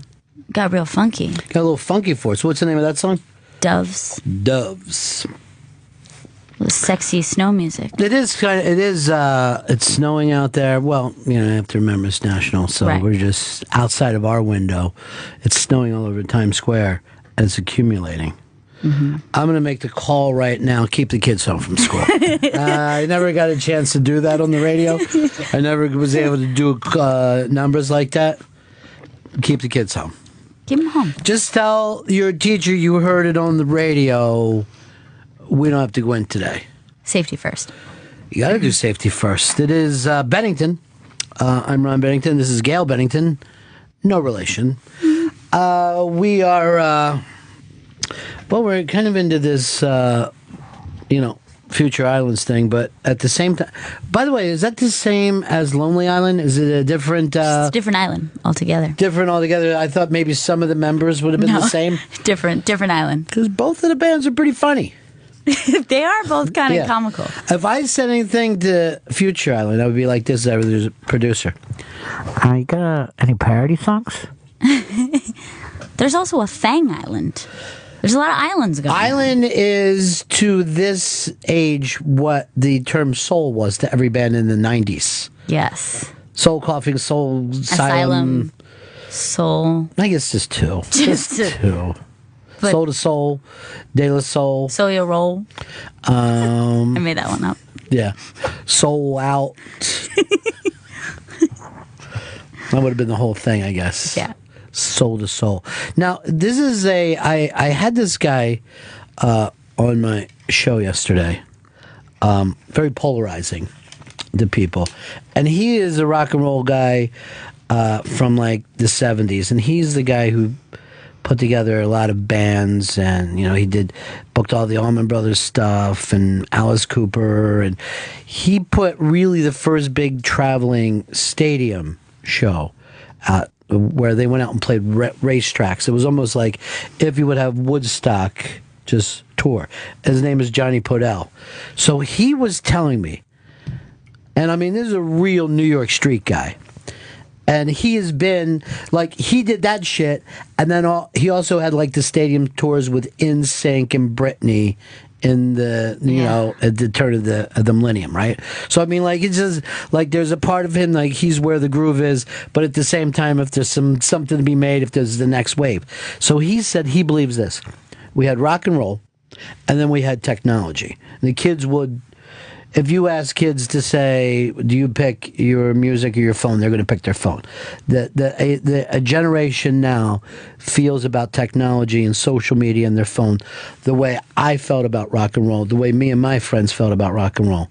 The next place that we go, he thinks that people are going to be showing up and going to stadiums and selling out is going to be spiritual speakers that connect the people that way. That we're going to be that the reason that people are going out to raves, right, is the same reason that people went to churches. Yeah. To feel connected to the people around him. And he thinks that the next wave is going to be spirituality. He believes that we're at the forefront of a spiritual awakening. That's kind of an interesting idea. I mean, it makes sense that there has to be some sort of bounce back, some sort of reverberation from, like, being disconnected but connected all the time, that weird thing that phones have us where it's like we can't not have them and we feel like we're connected but we're not really connecting to each other. Clearly there has to be some group of people who are going to say we don't want to do that anymore. I don't know. Have we ever rolled back from technology before? Like, let's say this. Have you ever in your whole life met someone that didn't have a TV, and now you're starting to see people because they don't care because their computer screen is where they watch TV anyway? Yeah. Like the only thing that could replace TV. For years, when I was a kid, they was like, turn off the TV. It's the boob tip. It's the worst thing. And the only thing that made people turn away from TV is a computer. More technology. And then as quickly as the computer came up, the phone is making people step on people like this. What, you got a fucking laptop? What's the story, Grandpapa? I've actually talked to lots of people who have done this to me where they say, I don't even own a TV. I don't watch TV. I don't own one. but they're on their phone. And you're like, That's a okay, TV. that's your little TV. You have a little TV. And I'll be like, do you have a Netflix account? Yeah. Oh, yeah. So you watch TV on a different screen. A TV is a phone, magazine, newspaper, television, movie screen. Yeah, sure. It's the weirdest thing in the world. It's funny that people still will say that. Like they're better than other people. Yeah, like, yeah, I don't know. Well, no one owns like a tube TV anymore. Like, so what? I'm saving up money for a color television. And the reason why is I love sports. And I just want to see those colors smashing out. That's going to be great. It is. I'm going to watch sports at your house then. Uh-huh. I definitely want to see the Beverly Hillbillies on there. See what that cement pond looks like. But you know how I was doing flat TVs? I'm trying to do mine even wider. This one just is a really wide TV. Just thick. That's a good idea. Yeah. But, you know, now the thing is, and I'm going to name drop a little bit because I do that, Gail. That's all right. You know what? No, I do it because I know these people. Yeah. I'm not going to judge you. So Neil Tyson says to me the other day, Neil says to me, but he's like, when people are saying, okay, the phone is too much, he goes, you will never find young teens or, you know, there's no technology that feels too much to young people. Yeah. It's always people who grew up at a different generation. And then he laid this on me. And I will tell you the truth, it kind of God-smacked me a little bit. He said in a post-World War II, which was when we finally when technology became available to everyone, when you got TVs and radios and stuff, that was the beginning of my parents are lame. Before that, he doesn't believe it existed, that you would look at your parents for anything more than wisdom and sustenance and someone to emulate and try to live by. But because children always adapt to technology faster than their parents, that gave them the opportunity at a very young age to go, I know more than that guy over there. You know what I mean? Right. And I had never thought of that before.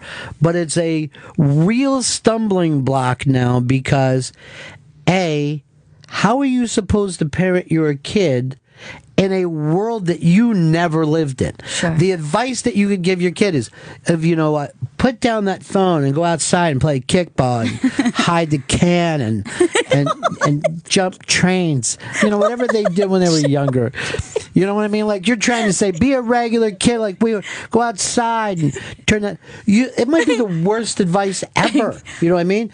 They might, like, not be able to get a job someday because they can't have 18 screens up and moving their thumbs all over. We don't know what to program our kids to do. And also because technology is moving so fast. Too fast to where if you are 25 now, people that are 17 look at you like someone does something antiquated. You know what I mean? Yeah. Like, really? You still have a Gmail? And also the advances in technology years ago, probably because they were slower moving, everyone could adapt to the, like, together. It wasn't like any kids were like, my mom doesn't even know what a spinning Jenny is or something. Like, Right. like. But there were always people who were like, those trains have ruined this. Like, you watch an old cowboy movie, and the sad scene at the end is that there's a train or a fence, and everyone's upset. And you still go out west and find space. I don't know why they freaked out. Yeah. I mean, you could get fucking lost out west. But technology has always made people who came before that technology feel left out. But now, like I said, you could be 22 and not being able to keep up with the new shit because you just mastered this version. Exactly. But go ahead. I was just going to say that the gap between somebody like 15 years older than me we have more common experiences in the way we grew up than somebody who was 5 years younger than me. So that's a pretty bizarre thing, is that that's because in 5 years now the technology changes more than it did from like 1900 to 1940. You know, like if you look at the baby boomers, they consider everyone who was born between 45 and 64 to be like-minded people. You know what I mean? That's a long fucking haul of saying, you know, you could basically have a baby boomer and their kid are both baby boomers. Yeah. You know? And because they both are going to go, the Stones are fucking awesome. You know what I mean? I'm like, boom. But not now. You, like, the kids, music isn't a touchstone for them. It's in some ways more like computer noise than anything else. And you don't, I think, probably don't experience it on its own. That you're doing so many things. I know we've talked about this before. Is like if you're doing 10 things, are you really doing any of them? I feel like we discussed that before, but I think that's really important when it comes to music. If you're not just putting on a record and listening to just that and not really doing much of anything else, but kind of taking it in. Me and my friends would sit on the couch and listen to album sides and pass marijuana to each other, and we go like this. That was good. Reefer? I like that one. I like the third song. We were all like little music critics, like, there's a texture to this, I think, that wasn't in the earlier work. You know, you're like a kid. Yeah. You know, you're like a kid. You're like, there's something. I believe that they're going in a direction that they haven't arrived at. It's a transformational record. Incendiary. Yeah, incendiary. Incendiary. Oh, I remember the fucking first day I heard Fever Dog. I'm like, I gotta get into this band more. Fever Dog. But isn't that weird that that's where the loss of respect came from? And why would you respect somebody? Why would you respect your dad if he couldn't upload something? You know what I mean? You're like, you're in a fucking embarrassment. But see, here's the thing too, like we act like it's to be more social. Doesn't it seem like as it goes, I think that Twitter is less social than MySpace. I think MySpace was really a thing about bringing, you know, your my friends can see, blah, blah, blah. And Twitter is now quips. It's because we like texting better than talking on the phone. Yeah. And also, you have a relationship with celebrities, and people follow companies, and you know what I mean? Like it's not real. No fucking. It's just not real. Real. This is real. You're real. You're real. Real. This real. Right. Real. What town was it? Real Topeka people. Yeah. This real. It's real. But. I don't know. It certainly does not make me feel better about the future, which is probably a sign of age. You know what I mean? Like, I don't know if anybody feels like they've learned something, and now that certainly has no more validity. That's ever good. You know what I mean? Sure. Yes. I mean, I don't know. It's hard not to hold on to the things that you were told. This is how you are. This is what life is. This is what life is. This is how you're a person. And you know, the other day, my friend was telling me that he had to explain to his mother in 2015 that your computer is not a mailbox in which mail goes to that specific computer. Yeah. And he was so freaked out that all of this time has passed that she still thinks that like her work email goes to her computer at work. And she was like, I can't get my work email here. This is why people don't respect their parents. Exactly. This and is he's like, why. What do you mean? Well, that's at my work. That's my work email. And that's at my work. I got to go to work and check on my email now because it's going there. And he was just so freaked out. Are you kidding me? This is what you believe? This is why people don't respect their elders. Yeah. And they used to. You have to imagine something. If your parents would have taught you something, like, say, in the 1600s, it wasn't to teach you to get along better with other people. It was to save your fucking life. Yeah. Everything that they were just looking at you like, you're going to go outside. I've sharpened this stick. You know what I mean? And when the bobcat comes at you, under the chin and up through the throat. You know what I mean? Like, you don't... and people are acting like the world's crazier today than ever. I'm like, you're fucking nuts. Your kid used to get a head cold and die on the floor. You know what I mean? There was nothing. It's just different. Yeah. It's not more crazy. But do you feel like it's less human? Do you feel like every tech... And I think that this was what Black Mirror is about. And this, for the people... By the way... Big Neil Tyson had never heard of it before. Is that right? Yeah. Oh, you know why? He wasn't in it. But he's gonna dig that, I think. Yeah. I don't know. Or he's gonna be like, this doesn't make sense, and here's why. The universe has over. We should just do stuff when he comes in. We'll be like this. We'll just act like, okay, so the universe has 6 planets, right? Now.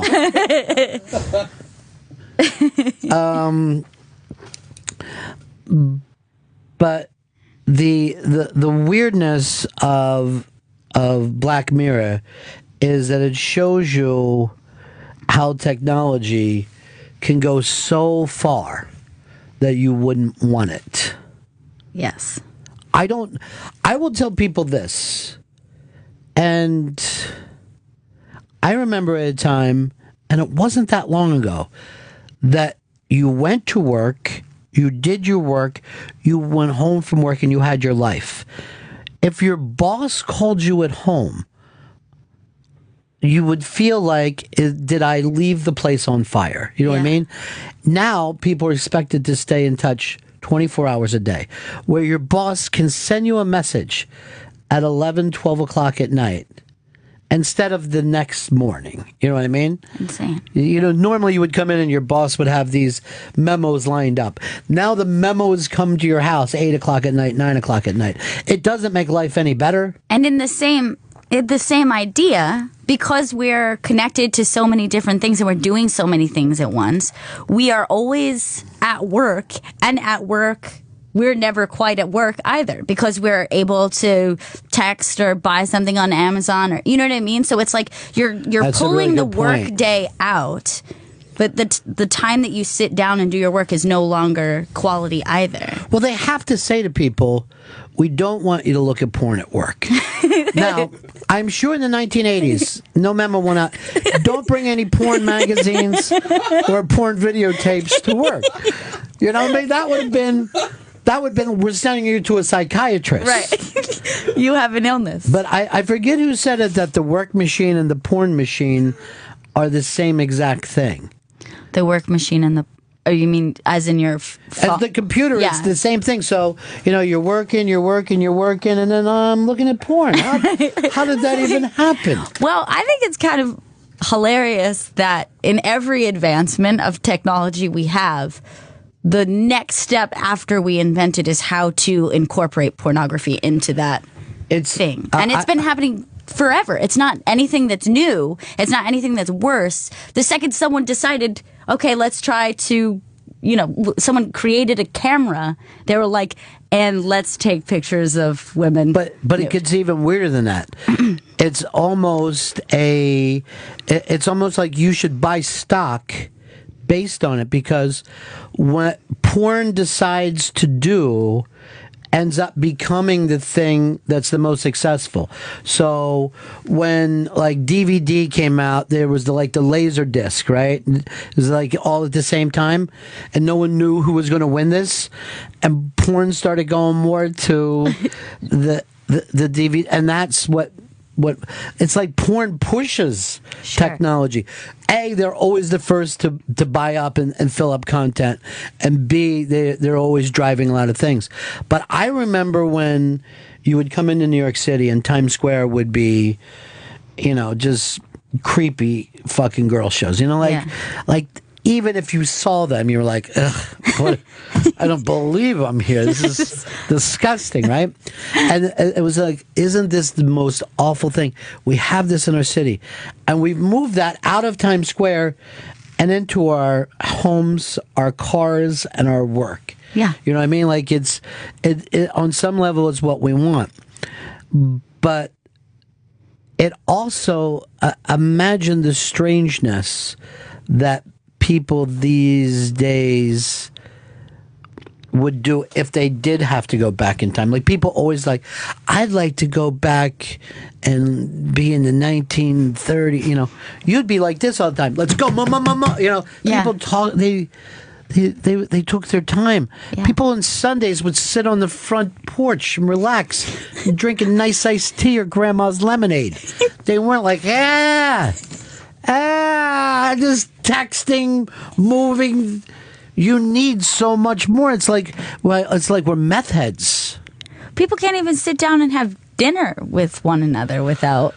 And I'm not saying I'm exempt from this. I'm saying when I'm in a conversation, sometimes I can already feel myself grabbing my phone and have to stop myself and be like, "There's nothing I need to see. I can just be in this moment right now." You don't want to miss something though. What if somebody tweets something that's I always have my phone at dinner, but I'm never texting. I'm always taking pictures of my mashed potatoes. And then I'll put it up on my Instagram under, "Look at these taters." Or, "Oops, more taters." Oops. And then the next one I'll do, "Didn't I tell you? I love taters." Just made these taters. The only thing, I love Instagram, but I have no followers, and I don't know. I'd love to get some feedback on my tater pictures. I just want something. Do you ever eat anything besides taters? I know that you don't have an Instagram, I don't think, but if you had one, you would be shocked how many people take pictures of food that is so unimpressive and disgusting looking. Well, most people eat at Chili's, so who wants to see a picture of Chili's? Like someone will be like, "Just made this," and it'd just be like some toast with a piece of avocado, and you're just like, "What?" So good. You should become the Instagram heckler. Just heckle like, "Oh, your food looks like shit. This is disgusting." Yeah. Did that come out of your ass? Just kidding. But did you puke it? Hashtag puke and ass. Puke from your ass. Let's just spend all of our time fucking with other people's Instagrams. Why not? Your grandchild looks obese. So this Black Mirror deal, it's almost a Twilight Zone that deals almost exclusively with technology. And I think we know technology is bad. I think we've always known. Yes. Everybody but the Japanese, who keeps building robots that are going to enslave and kill us. Which we know is going to go. We know. It's going to go bad. We know it on a cellular level. We've always known. In the 1890s, they didn't even have a fucking corkscrew.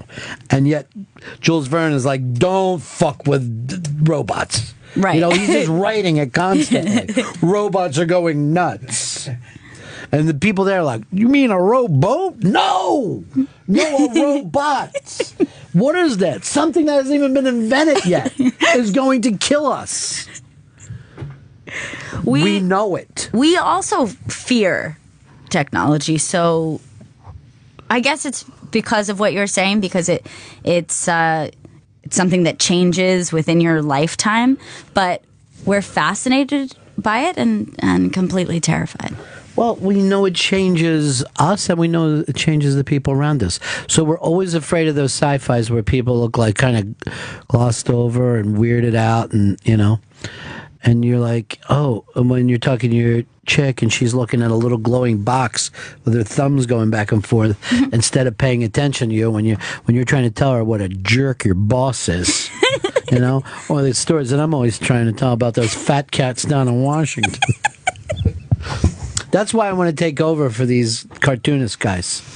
You know, and start drawing. I want to be a political cartoonist, and I'm always going to like draw like a pig, and then I'm going to like put like a Uncle Sam top hat on him, and I'm write Congress across the spine.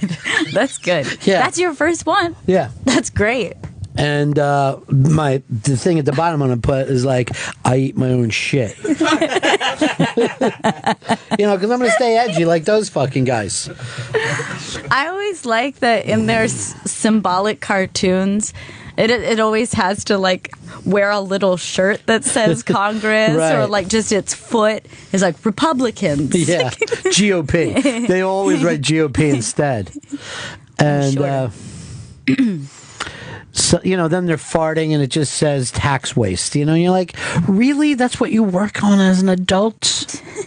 I'm drawing up a strip right now, and I hope it's not offensive. It's called Little Muhammad. And it's just about Muhammad as a child. Please don't. This is a bad idea. Why? It's going to go bad. Some people don't like it. I don't care what they like. My name is Fez Watley, and I live in the West Village.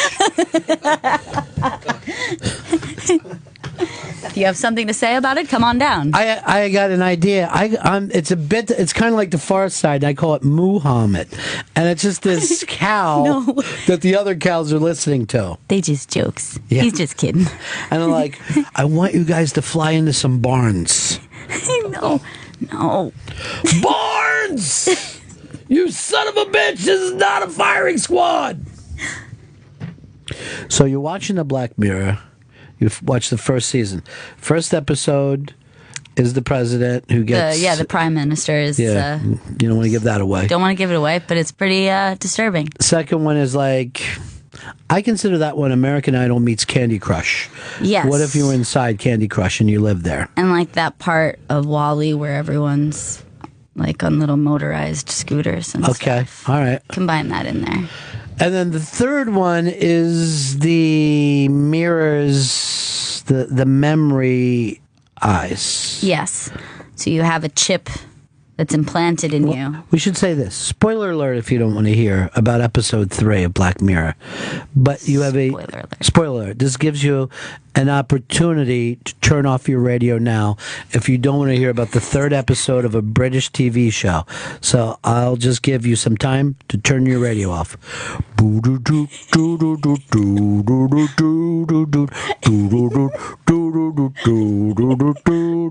Spoiler alert.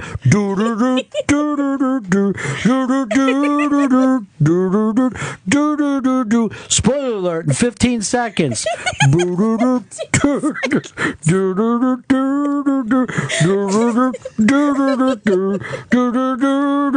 Spoiler alert coming up. Episode 3 of an English TV series.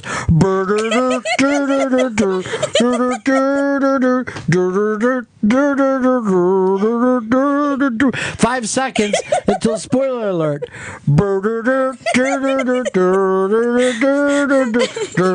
We're back. Thanks for staying with us. Oh. See, I don't need technology. You know? You could just do it yourself. I can hum. I come from a generation that hummed. I wish I didn't call myself a generation. So it's hard to say things sometimes. Oh, it's hard to say English language, you know? I'd like to be those Chinese where you just make noises. That's lucky. I find Chine, you know? And everyone likes you. I think those are words. Yeah. So this episode 3. All right, well, you can take a couple minutes for yourself. I can read this thing about Robert Kelly. Robert Kelly tonight is the Unmasked. So here's what you can do. At 2 o'clock today on a show called Ron and Fez over on Raw Dog, which I believe is just going to be Fez today. I want to get out of this snow as quick as I can. You'll be able to see. But tonight, here at 11 o'clock on Opie Radio, It's Mr. Robert Kelly, Unmasked. There's some clips and a story up on the Interbank today that is just terrific.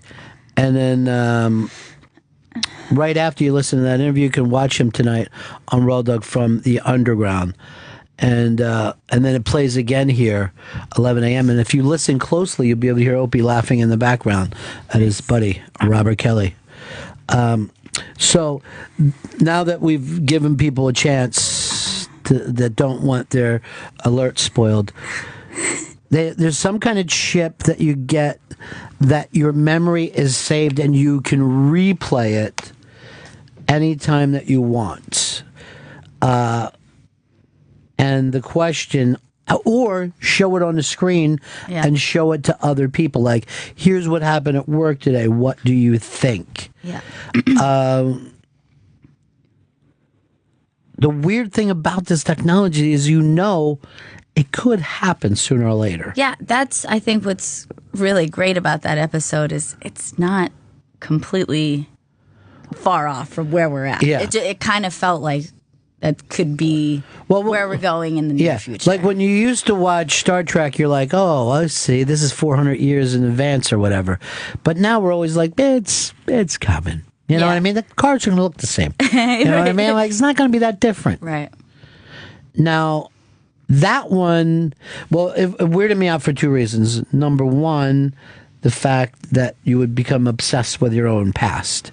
But number two, that technology does nothing to ease the human condition of jealousy. And I consider jealousy right up there with dope sick. You know what I mean? Like, it's the worst ways in the world that you could feel, obviously mourning a loss, dope sick, where, oh my God, I need dope, but I can't take it. And then jealousy it's horrible, and it's the worst. Some people don't suffer from it. They're the best people. Yeah, but that always shocks me because your mom isn't a jealous person. I know. Yeah, no, she's not. But oddly, so you would think that would make me know. But the thing is, yeah, I have a reason to be. No, but but even when I was younger, it would come and go at different. Like, it's never been like a constant thing. But because it can sort of creep up on you, I think it's and you have, or it feels as though you have no control over it. Yeah. Because at the beginning of the episode, I think you're kind of following along with the way that they're using this technology. Yeah. Oh yeah, you can say, well, what do you think of this thing that I experienced earlier today, and show it to your friends or to your family, and then be like, oh, I think it's probably like this, and help you interpret your own experiences. And then it starts to play into a relationship where you start to use it in arguments. No, that's not what you said. You said it like this. And immediately I started thinking, God, I need that. Like, wouldn't that be great to be able to say, when you feel like, I know I was right about that thing, I would love to be able to prove to another person that that's exactly how that person said that thing and you don't remember it correctly. And then the way your obsession can just turn on you. Like, it's just, you're going to take something in technology and you're going to make it evil yourself. You are going to make it bad. Your own obsession. Yeah. And that, it's not even an obsession that you can do anything with. What's your upside of having that kind of jealous obsession? A, you find out you're wrong, which means you keep going because you feel like you're close to it. Or B, you find out everything that you thought was true, which is also destructive. Yes. Terrible. That episode made me stand up while I was watching it. I was sick to my stomach through the whole thing. And maybe because we both share a jealous gene, and perhaps you can see. Oh, I hope it's not genetic. I hope I taught it to you. That might be even easier for you to kick. I learned. Oh, it's terrible. But see, this also had me thinking about memory. Most people's memory is so bad that when they tell me a story that I was there at, I just assume that they're dumb as shit. But then what would make me think that I remember things any better? Like if you read a book, let's say you're reading a book and it's like a rock biography, right? They'll be like this. When Tom Petty came into my office, I thought there was something special about him. And they'll start to recreate this conversation. And you're like, I know this is a lie, because who could remember what you guys said to each other in 1976? You see it all the time in documentaries where somebody's taking credit for discovering someone. Or like, and that's when I told him, you should be doing this kind of thing. Put on leather pants, Jim. You're the fucking, I don't know, Gecko King? Let me keep going here. Lizard King. That's you. By the way, worst fucking handle anyone ever had for themselves, the Lizard King? It's a little weird. That's dumb. But see, I have friends, and their memory, it's not that it's incredibly bad, but it's so, they've compressed everything. So I'll run into guys that I knew, like in high school, and they'll be like, oh man, you remember that weekend we went to Wildwood and we hooked up with those chicks from Conshohocken and we beat up those Puerto Ricans? Remember? We went to that fucking Aerosmith concert that night. You know, and you're like, you've taken 5 years of memories and shoved them in a week. And they're like, and then they're always like this, man, everything was fucking great back then. And I'm like, really? Because I remember we stood on a lot of fucking street corners waiting for our man to fucking swing by. Yeah. Who was always late. Fucking, you know, everything seems like it was a little. And then I think, well, why would I trust my memory anymore? It's just mine. Right. You know? But this is what freaks me out about, you know, everyone brings up the technology of, you know, machines, but it's the technology of drugs that has changed so much, man, that everyone you know takes some kind of drug now, and the commercials are about drugs. Like we were talking earlier about the DARE program. They constantly don't take drugs, it's a shortcut, it's gonna end. And then you watch a fucking football game and it's constant what to do with a drug. Yeah. If you would watch a football game, you would believe that men's penises don't work for any. They can't have sex. They can't piss. They can't, you know. And you're just like, do we need that many drugs? There's an epidemic. Yeah, like there's What's going a on with lot. you guys? A lot of people who aren't even sick but are taking drugs every day. If I showed you the amount of pills that Fez eats on a daily basis, you'd be shocked. For physical stuff or for mental stuff? Both. I mean, it's like a bag of M&M of pharmaceuticals every day. God. How can anyone just keep taking so many pills? And yet, he's not unique with that. Yeah, no. You know? I know a lot of people who, well, I can't remember if I was talking to you about this recently, but when you meet somebody who's going through something that's really horrible, bad tragedy, and then they were prescribed something to get them through this tragedy, it's like, yeah, that was a really bad thing. You should totally feel really sad about it. You should have post-traumatic stress. You should be sad that your mother passed away. These are like normal emotions. My mom died, so I started taking pills, and I feel okay about it now. Thank you. Thank you, Paxil. That's not a good idea. I You're probably supposed to feel. I don't even remember her face in my mind. You know, I mean, you're crazy if you're not devastated if one of your parents dies. And is it just me, or do like none of these drugs work? They don't seem like. I know. Do you know anyone who's on an antidepressant who seems like this person's pretty together? Most of the time, they say I have to go back and we have to fix what is going wrong. And then I have this friend like that, and now her stuff is even going into physical stuff, right? Because of different things that happen from the drug. So you don't know what. You know, you don't know where to start unraveling this thing to fix it, because it's the original problems, which probably did exist. The anxiety was there, the depression was there. Then the drug gets done, and then you're dealing with the drug wrong. Then it's the drug that they tried to change it with. And now you're like, where do you, and now there's some physical problems that have popped up. And you're like, where do you start and fix the end of this, you know? So here would be the question for me. Would you rather live in the past or the future if you had to make, like, if it just showed up and you were told you're leaving this time? I'll say the universe, the keeper of the universe, who I now call, I'm going to say Bob. If Bob showed up and said you have to live 50 years in the past or 50 years in the future, which one would you pick? That's pretty tricky. Bob's going to destroy the world if you don't make a decision. What? Yeah, that's how this works. Crazy. Yeah. I guess as a woman, I'm gonna go future. All right, smart move. I didn't even say for me. I'm always thinking white male. Right.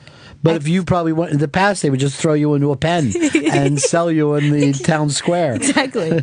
I think that's always the tricky thing of like when you ask somebody what time would they like to visit in the past. Black guys are always like, not too far back. Yesterday?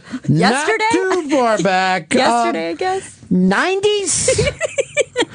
You know, really, that whole Public Enemy era is where I like to come in. Anything else would suck.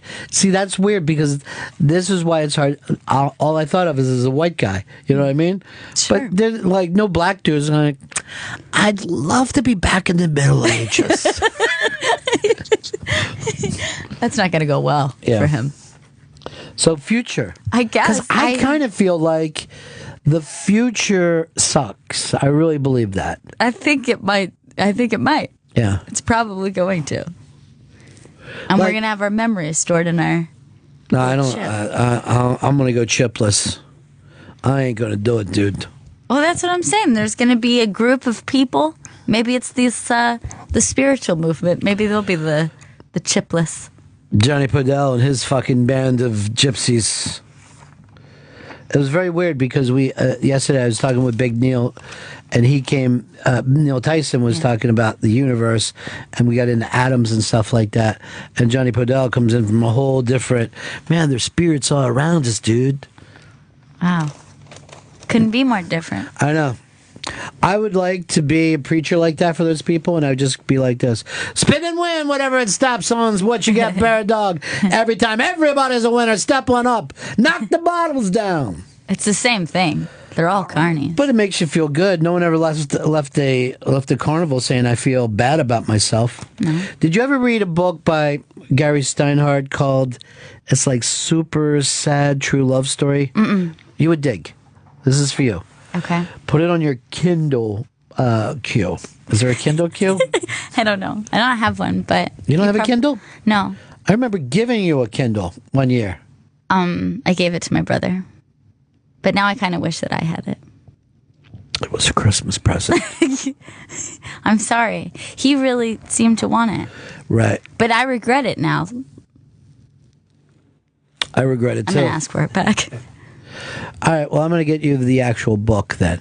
But here's and this book takes place only slightly in the future here in New York City. And it has to deal with social media. But the point being, the people who don't share everything are considered like weirdos and outcasts there. It's like if you don't have all your facts up on the SoundCloud somewhere, what's wrong with her? What you know, what mental illness does she have? And I do think that's it's happening. Like, I don't think we're going to be that far away from a president that we've seen his dick somewhere online, or a first lady that we've seen her tits. Right. Maybe next one, two away. Yeah, I don't think we're that far away. I mean, maybe it'll be President Wiener. It could be Wiener, but when people are going like, I don't know why they made a big deal about that. Because we used to say, oh, we'll never have a divorced president. That was considered, how could you trust someone to run the country now that, they've proven that they could not run a marriage properly? Couldn't vote for that guy. Does anyone even hold that standard anymore? It's actually just the opposite. If you've only been married once, it seems like you're a little bit of a of a weirdo. Yeah. What's with you? Can't get a lot of chicks? Can't fuck up a few times?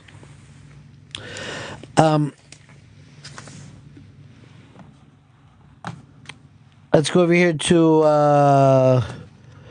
here's Will in Texas. Wants to bring up Black Mirror. Hey, Will. Hey, good morning. How are you doing? Good. Hey, heard you talking about the series, and I recall looking at a book of patents by Nikola Tesla, and one of the patents he had was to be able to project your memories onto a screen, like a theater screen, and people could view it. And I just thought it was kind of interesting that you were bringing up this series. It's literally what Black Mirror was about there. Yeah. I guess so. And remember when he didn't, he was treated kind of antisocial for not doing it. Everyone was like, really? Yeah. You don't want to just put it up so we can all look at it? Yeah. And that's what this super sad true love story is about. Is like, if you don't share everything, that's the antisocial thing that you're doing. You know? See, but there should be certain things that are kept sacred that, you know, we shouldn't know everything. You know, some things need to be kept away. And for me, it's everything. Private. Yeah. For me, it's everything. It's like, I don't like when anyone will ask me questions, which is weird that I interview people for a living. You know what I mean? But I would never ask people, like, I would have a guy on the show and would ask him about his work, but I never would say, do you have any children, or are you married? I would never. It seems like, that's right up there to me by saying, how much money do you make? Yeah. And How there much are is people saving? who will straight up ask you that, too. Say what? Which Jews. is totally rude. You mean Jews? To me, you don't do that. That's not what I mean. What's that? It's interesting. That's actually kind of rude, but it's weird that the younger generation, they have no problem asking questions like, how much do you make? They do. I don't even like when people say to me, where do you live? And I'll say, on the east side, and they'll go, what block? I'm like, this is getting a little fucking strange. Yeah. Because people are smart enough to divulge information from that, to pull information. And hey, you're like, you don't need to know that. Yeah, but then when you don't give the information, it makes you feel like you now have a trust issue with that person. You know what I mean? Like, they're suddenly like, what, do you think I'm going to stalk you? Yeah, that is true. That's true, but you know what? I guess this whole social media where automatically you're my friend, you automatically give friend that me. information up. Yeah, friend me, and boom, you have my information. I think that the whole courting has gone away in every aspect of our life. It's automatically, you're my friend, da-da-da, here's all the information. More people meet in like Match.com type things and get married than meet anywhere else now. Yeah. That's bypassed it. And if that isn't a gigantic adjustment in the way human beings act, I don't know what is. Now, it may be much smarter to write all these things down and try to find out that you hook up with someone and you both love Star Trek, and you both want to go to Comic-Con, and you both think the Weezer Blue album, that's easier, but I don't think that you really know someone because of that.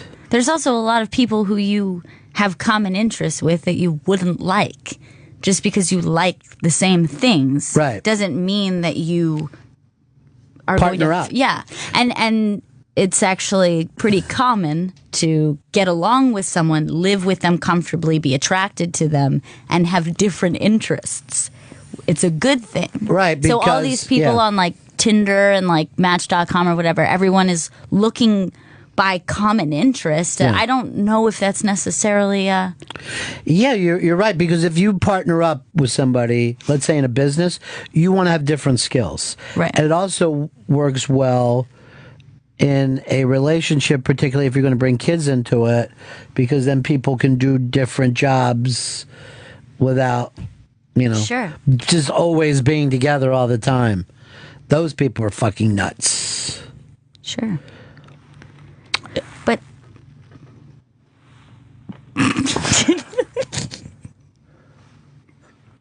I have to break now. Someone just broke an imaginary stick in front of me. Like this. exploded. But he was already fading back because he knows I hate that kind of shit. All right, we'll pick it up. It is Bennington. Hashtag Bennington on the Twitter. Phone number is 866-766-0339. I want to remind everybody, Robert Kelly Unmasked premieres today on Ron and Fez over at Raw Dog. We'll play that at 2 o'clock. But you can listen to it tonight at 11 p.m. on Opie Radio, and it right here, and it replays Sunday at 11 a.m. You're listening to Bennington. Our next show is Friday, February 6th. We don't do every day, Jackson Brown. It's just sometimes. Right back. This is Bennington. This is Bennington, Opie Radio, XM 103, Sirius 206.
That is Future Islands. It is. It seems like our gimmick on this show is just to pick one group, and that'll be our that's our what we've playlist. been doing. Yeah. House band. I wonder. Yeah, we could house band it. Another day, maybe we could just pick a style of music. Yeah. You know, soundtrack one day. But the Future Islands, getting a lot of love. Good. Getting a lot of love. They deserve it. I don't know if it's getting Fantastic Man style of love. Right. Because, you know, how are we ever going to beat that? Fantastic Man was a big hit. It was a gigantic hit, and it brought a lot of love, and it brought the people of the world together. I got half an eye up here on this TV, and it looks like they've added a second hostage standoff in France. It's just horrible. It's just horrible. You know, the what are you if you're running France? You're the president, you're the premier. What's your job title there? They have a prime. They have kind of a prime minister, whoever's the head guy over there. I'm going to say president. I think they have. It might be a president. He came out and he goes, "We will not negotiate with hostages." And they go, "Well, there's no sense in it anyway because the hostage has no power." And he goes, "Well, I made a mistake. Forget it. Let me come back and I'll do it." Hold on. We hate hostages? Is that what I mean? I don't know what I'm saying.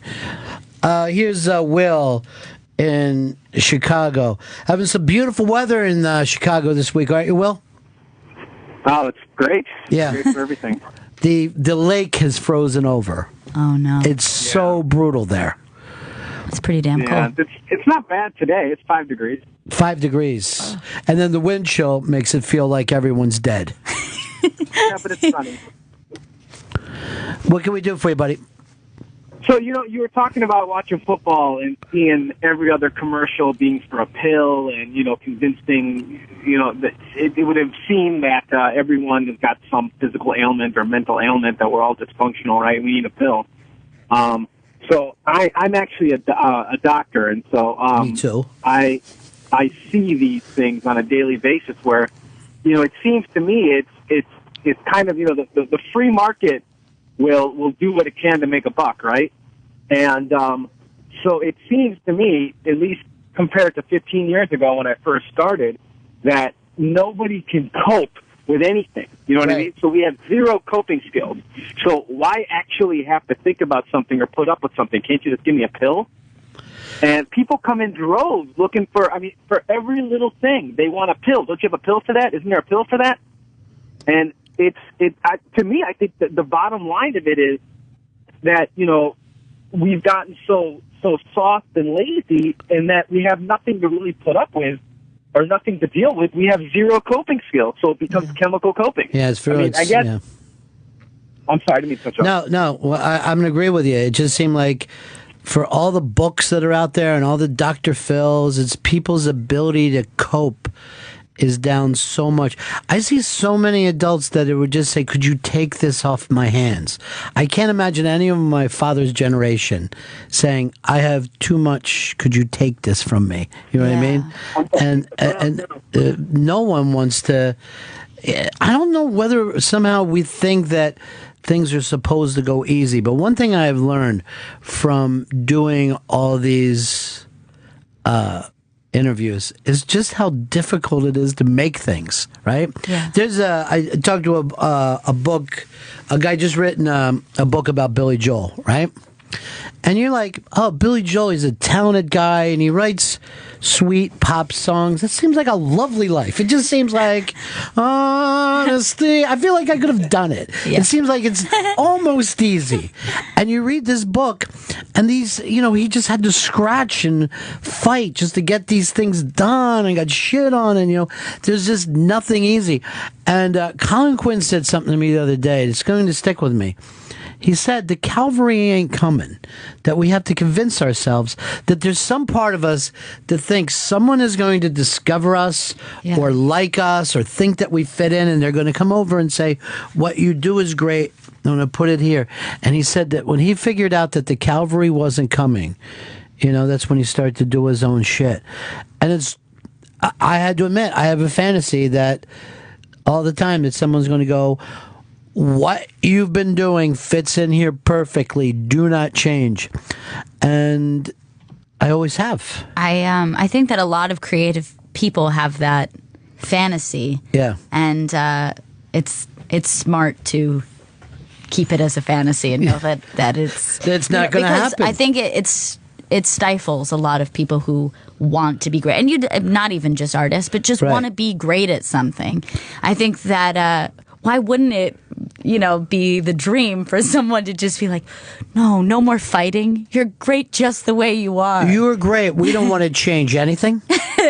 You speak not to a generation, you speak to a species. And you know what? I'm going to tell you something that right now, and I'm serious. 1984 is just 11 years away. Think about that, man.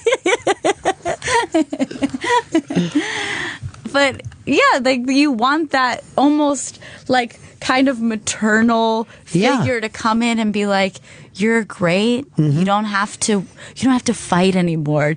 Just be yourself. Be yourself. Then, you know what? You'll make money like that. You're going to be comfortable, and you could just be creative." I think you might end up making too much money. I think you might get you better talk to somebody. There's going to be a person who's just going to take care of your money for you because they love you too. We all do. We're all supporting you at all times. You just have to show up. You find out that these people this should not come as a shocker, but the people who got successful, worked really hard for it, and were turned down many times, and then also made a lot of compromises that they didn't want to make. Yeah. And that's why when you give them an award at their end of their life, when they give you a Lifetime Achievement Award, you should go like this with it. Well, you should have seen what I fucking wanted to do. Okay? Because believe me, it wasn't this shit that you all love. I had something great planned for you assholes. But no. Gosh. Well, I mean, I feel like I don't know. Everybody wants to be able to do what they want to do. Yeah. Everybody wants to be able to do what they love to do. Yeah. And it's hard to keep it in your sight that it's something that you would actually have to struggle for. Because nobody wants to struggle. Why would you want to? Why would you want to fight? Yeah. It's not natural. And yet, now that Jay Leno has done the Tonight Show, all he talks about is how he got notes, how they said, could you start writing more jokes for 18-year-old boys? Could you switch this in? Could you take these guests? And he basically said, I just wanted to do my jokes, and then I had to do all these other things. Like, he did and it appeared that way. If you look at him, it looked like he was suffering most of the time. But they gave him a lot of money, and blah, blah, blah. But my point is, it's just never perfect. It's never the way it is in a fantasy. I read this thing not too long ago. They said fantasies are kind of dangerous because you don't put the struggle in the fantasy. You know what I mean? No one... Skip over that part. Yeah, you skip over that part, and it's just like, this is great. Your album went to #1. And people think that about people who are either very successful. I think it all the time. Yeah. I think, if I look at Paul McCartney, it looks like, what an easy thing to do. To have that talent and just sit there and just tap it out. Easy! Someone's knocking at the door. I mean, it's hard to believe that's fucking hard. Somebody's ringing a bell. Because I know it kind of I think I could have done that one. I've heard people knocking at the door, and I've heard them ringing a bell. I didn't want to get up, and I said to my brother, do me a favor. Open the door and let them in. But I didn't do it musically. It could have been you. It never is, though. Somebody's ringing a bell. So what we're saying, ladies and gentlemen, is no one is happy. Nobody. Literally no one is happy. No, nobody's happy. Right now, the people of France are terribly unhappy. This is the type of thing, when you see it on TV, that creates prejudice. You know what I mean? Like, you see something like that, and they represent one religion, right? Yes. And it just makes you think, that religion must be just awful. And it's hard to share. That's the easiest thought to come to first. Well, that's I saw somebody was writing that yesterday.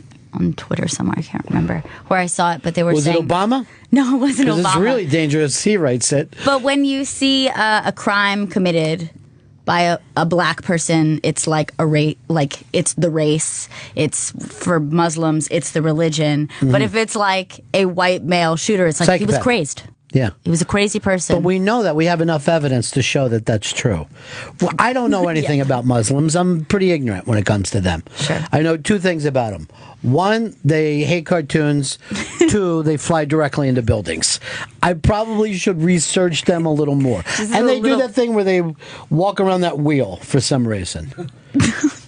Mecca. A little more research, maybe. I don't know, but research. It seems to me, and it would be very helpful. There's no center to their church. You know what I mean? There's no center to their religion.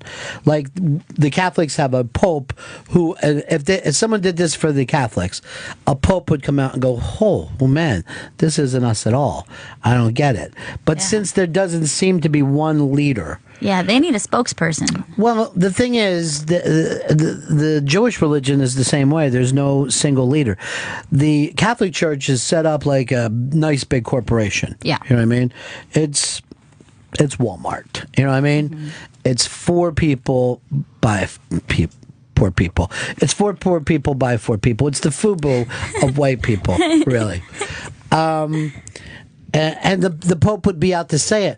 But because no one is able to come out and say that, do you know who the head of the Catholic League is? Bill O'Donoghue in New York City? Yeah. He's...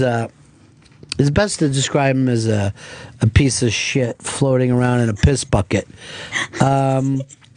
But he doesn't work for the Catholic Church, but he runs this, it's like a fan page for them, I guess. I don't know what it is. But he actually said this yesterday. I could see where these Muslims were coming from. You know, those cartoons. Oh, they really get on your nerves a little bit. You know, they do a lot of jokes like that. Now see what happens. I'm not saying they should do that, but you can see it. Jesus. Religion is dangerous. It's a dangerous tool. You think all religion? It can be. Yeah, sure. But a dangerous tool is any tool. Yes, any tool is a exactly. dangerous tool. It's only dangerous when it's in the hands of somebody who... and this may be like a certain prejudice, but I'm very comfortable with spirituality and never comfortable around religion. You know what I mean? But that just might mean that I don't want to do the work to go into a religion anyway. That's kind of interesting. That is a serious prejudice that I don't know if maybe it's where we live, but like I feel like I know a lot of people who are like that, where if somebody brought up something that was somewhat vaguely spiritual, the universe. Yeah, or like even an experience that was kind of like surreal and like I'm not saying that it was this, but it was kind of a spiritual. And everyone's kind of leaning in and being like, wow, really? That's interesting. And then someone's like, I was raised Christian. And everyone like leans back like, I don't. If someone said to you, I was out in the Grand Canyon and you just feel so connected and you feel so spiritual, I was like, yeah, you do. But if someone said, I'm out there and I could just feel Christ around me, you know, the Spirit of the Lord, I would just be like, ew. Ew. What? You're a freak. You're a scummy freak. And it's just a different word. Yes, it's just a different word. People are all the time, like if they say angels, you're like, yeah, I get it. Like you just feel like there's a good thing. But if they go, I talked to Jesus last night, and everyone's just like, what? No, you didn't. You're dumb. You're crazy. Or like if you explain something as sort of like the mysteries of the universe or something. Yeah. And you're saying that something's connected and someone says, well, that's God right there. Mm-hmm. What do you mean? What are you talking about? That's crazy. Like, it's just a difference in one word. Yeah. Yeah, I think it means that we're hypocrites. Yes. It's just hypocrites. It's a prejudice. It's real. Yeah. And before you know it, we'll end up taking hostages. How do you get out of a hostage situation? I never know. Terrible.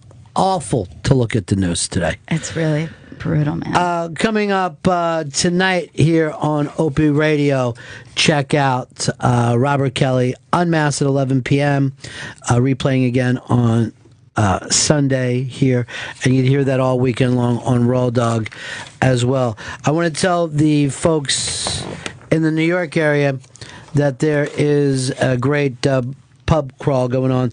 Light of Day charity organization helps fight Parkinson's. Rick Shapiro, Artie Lang, Robert Kelly, Todd Berry, Rich Voss, Big J. Okerson, Greer Barnes, I can't follow Greer Barnes, Mike Bichetti, Kurt Metzger, Bonnie McFarland, Godfrey, Mike Vecchione. The list goes on and on. You can see them at New York Comedy Club, Stand Up New York, and the Village Underground.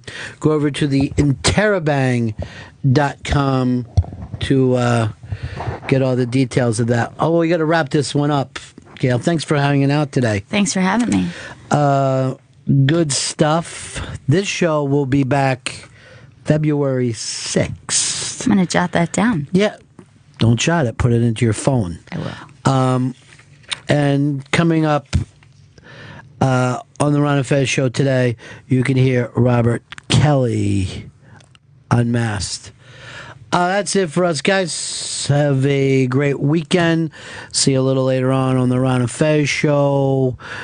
Just don't even watch the TV. You can't fix it from here anyway. Just try to have a nice weekend. It's all football. See you next time. You've been listening to Bennington, only on Opie Radio, XM 103, Sirius 206. You can listen to it again by going to Sirius XM On Demand.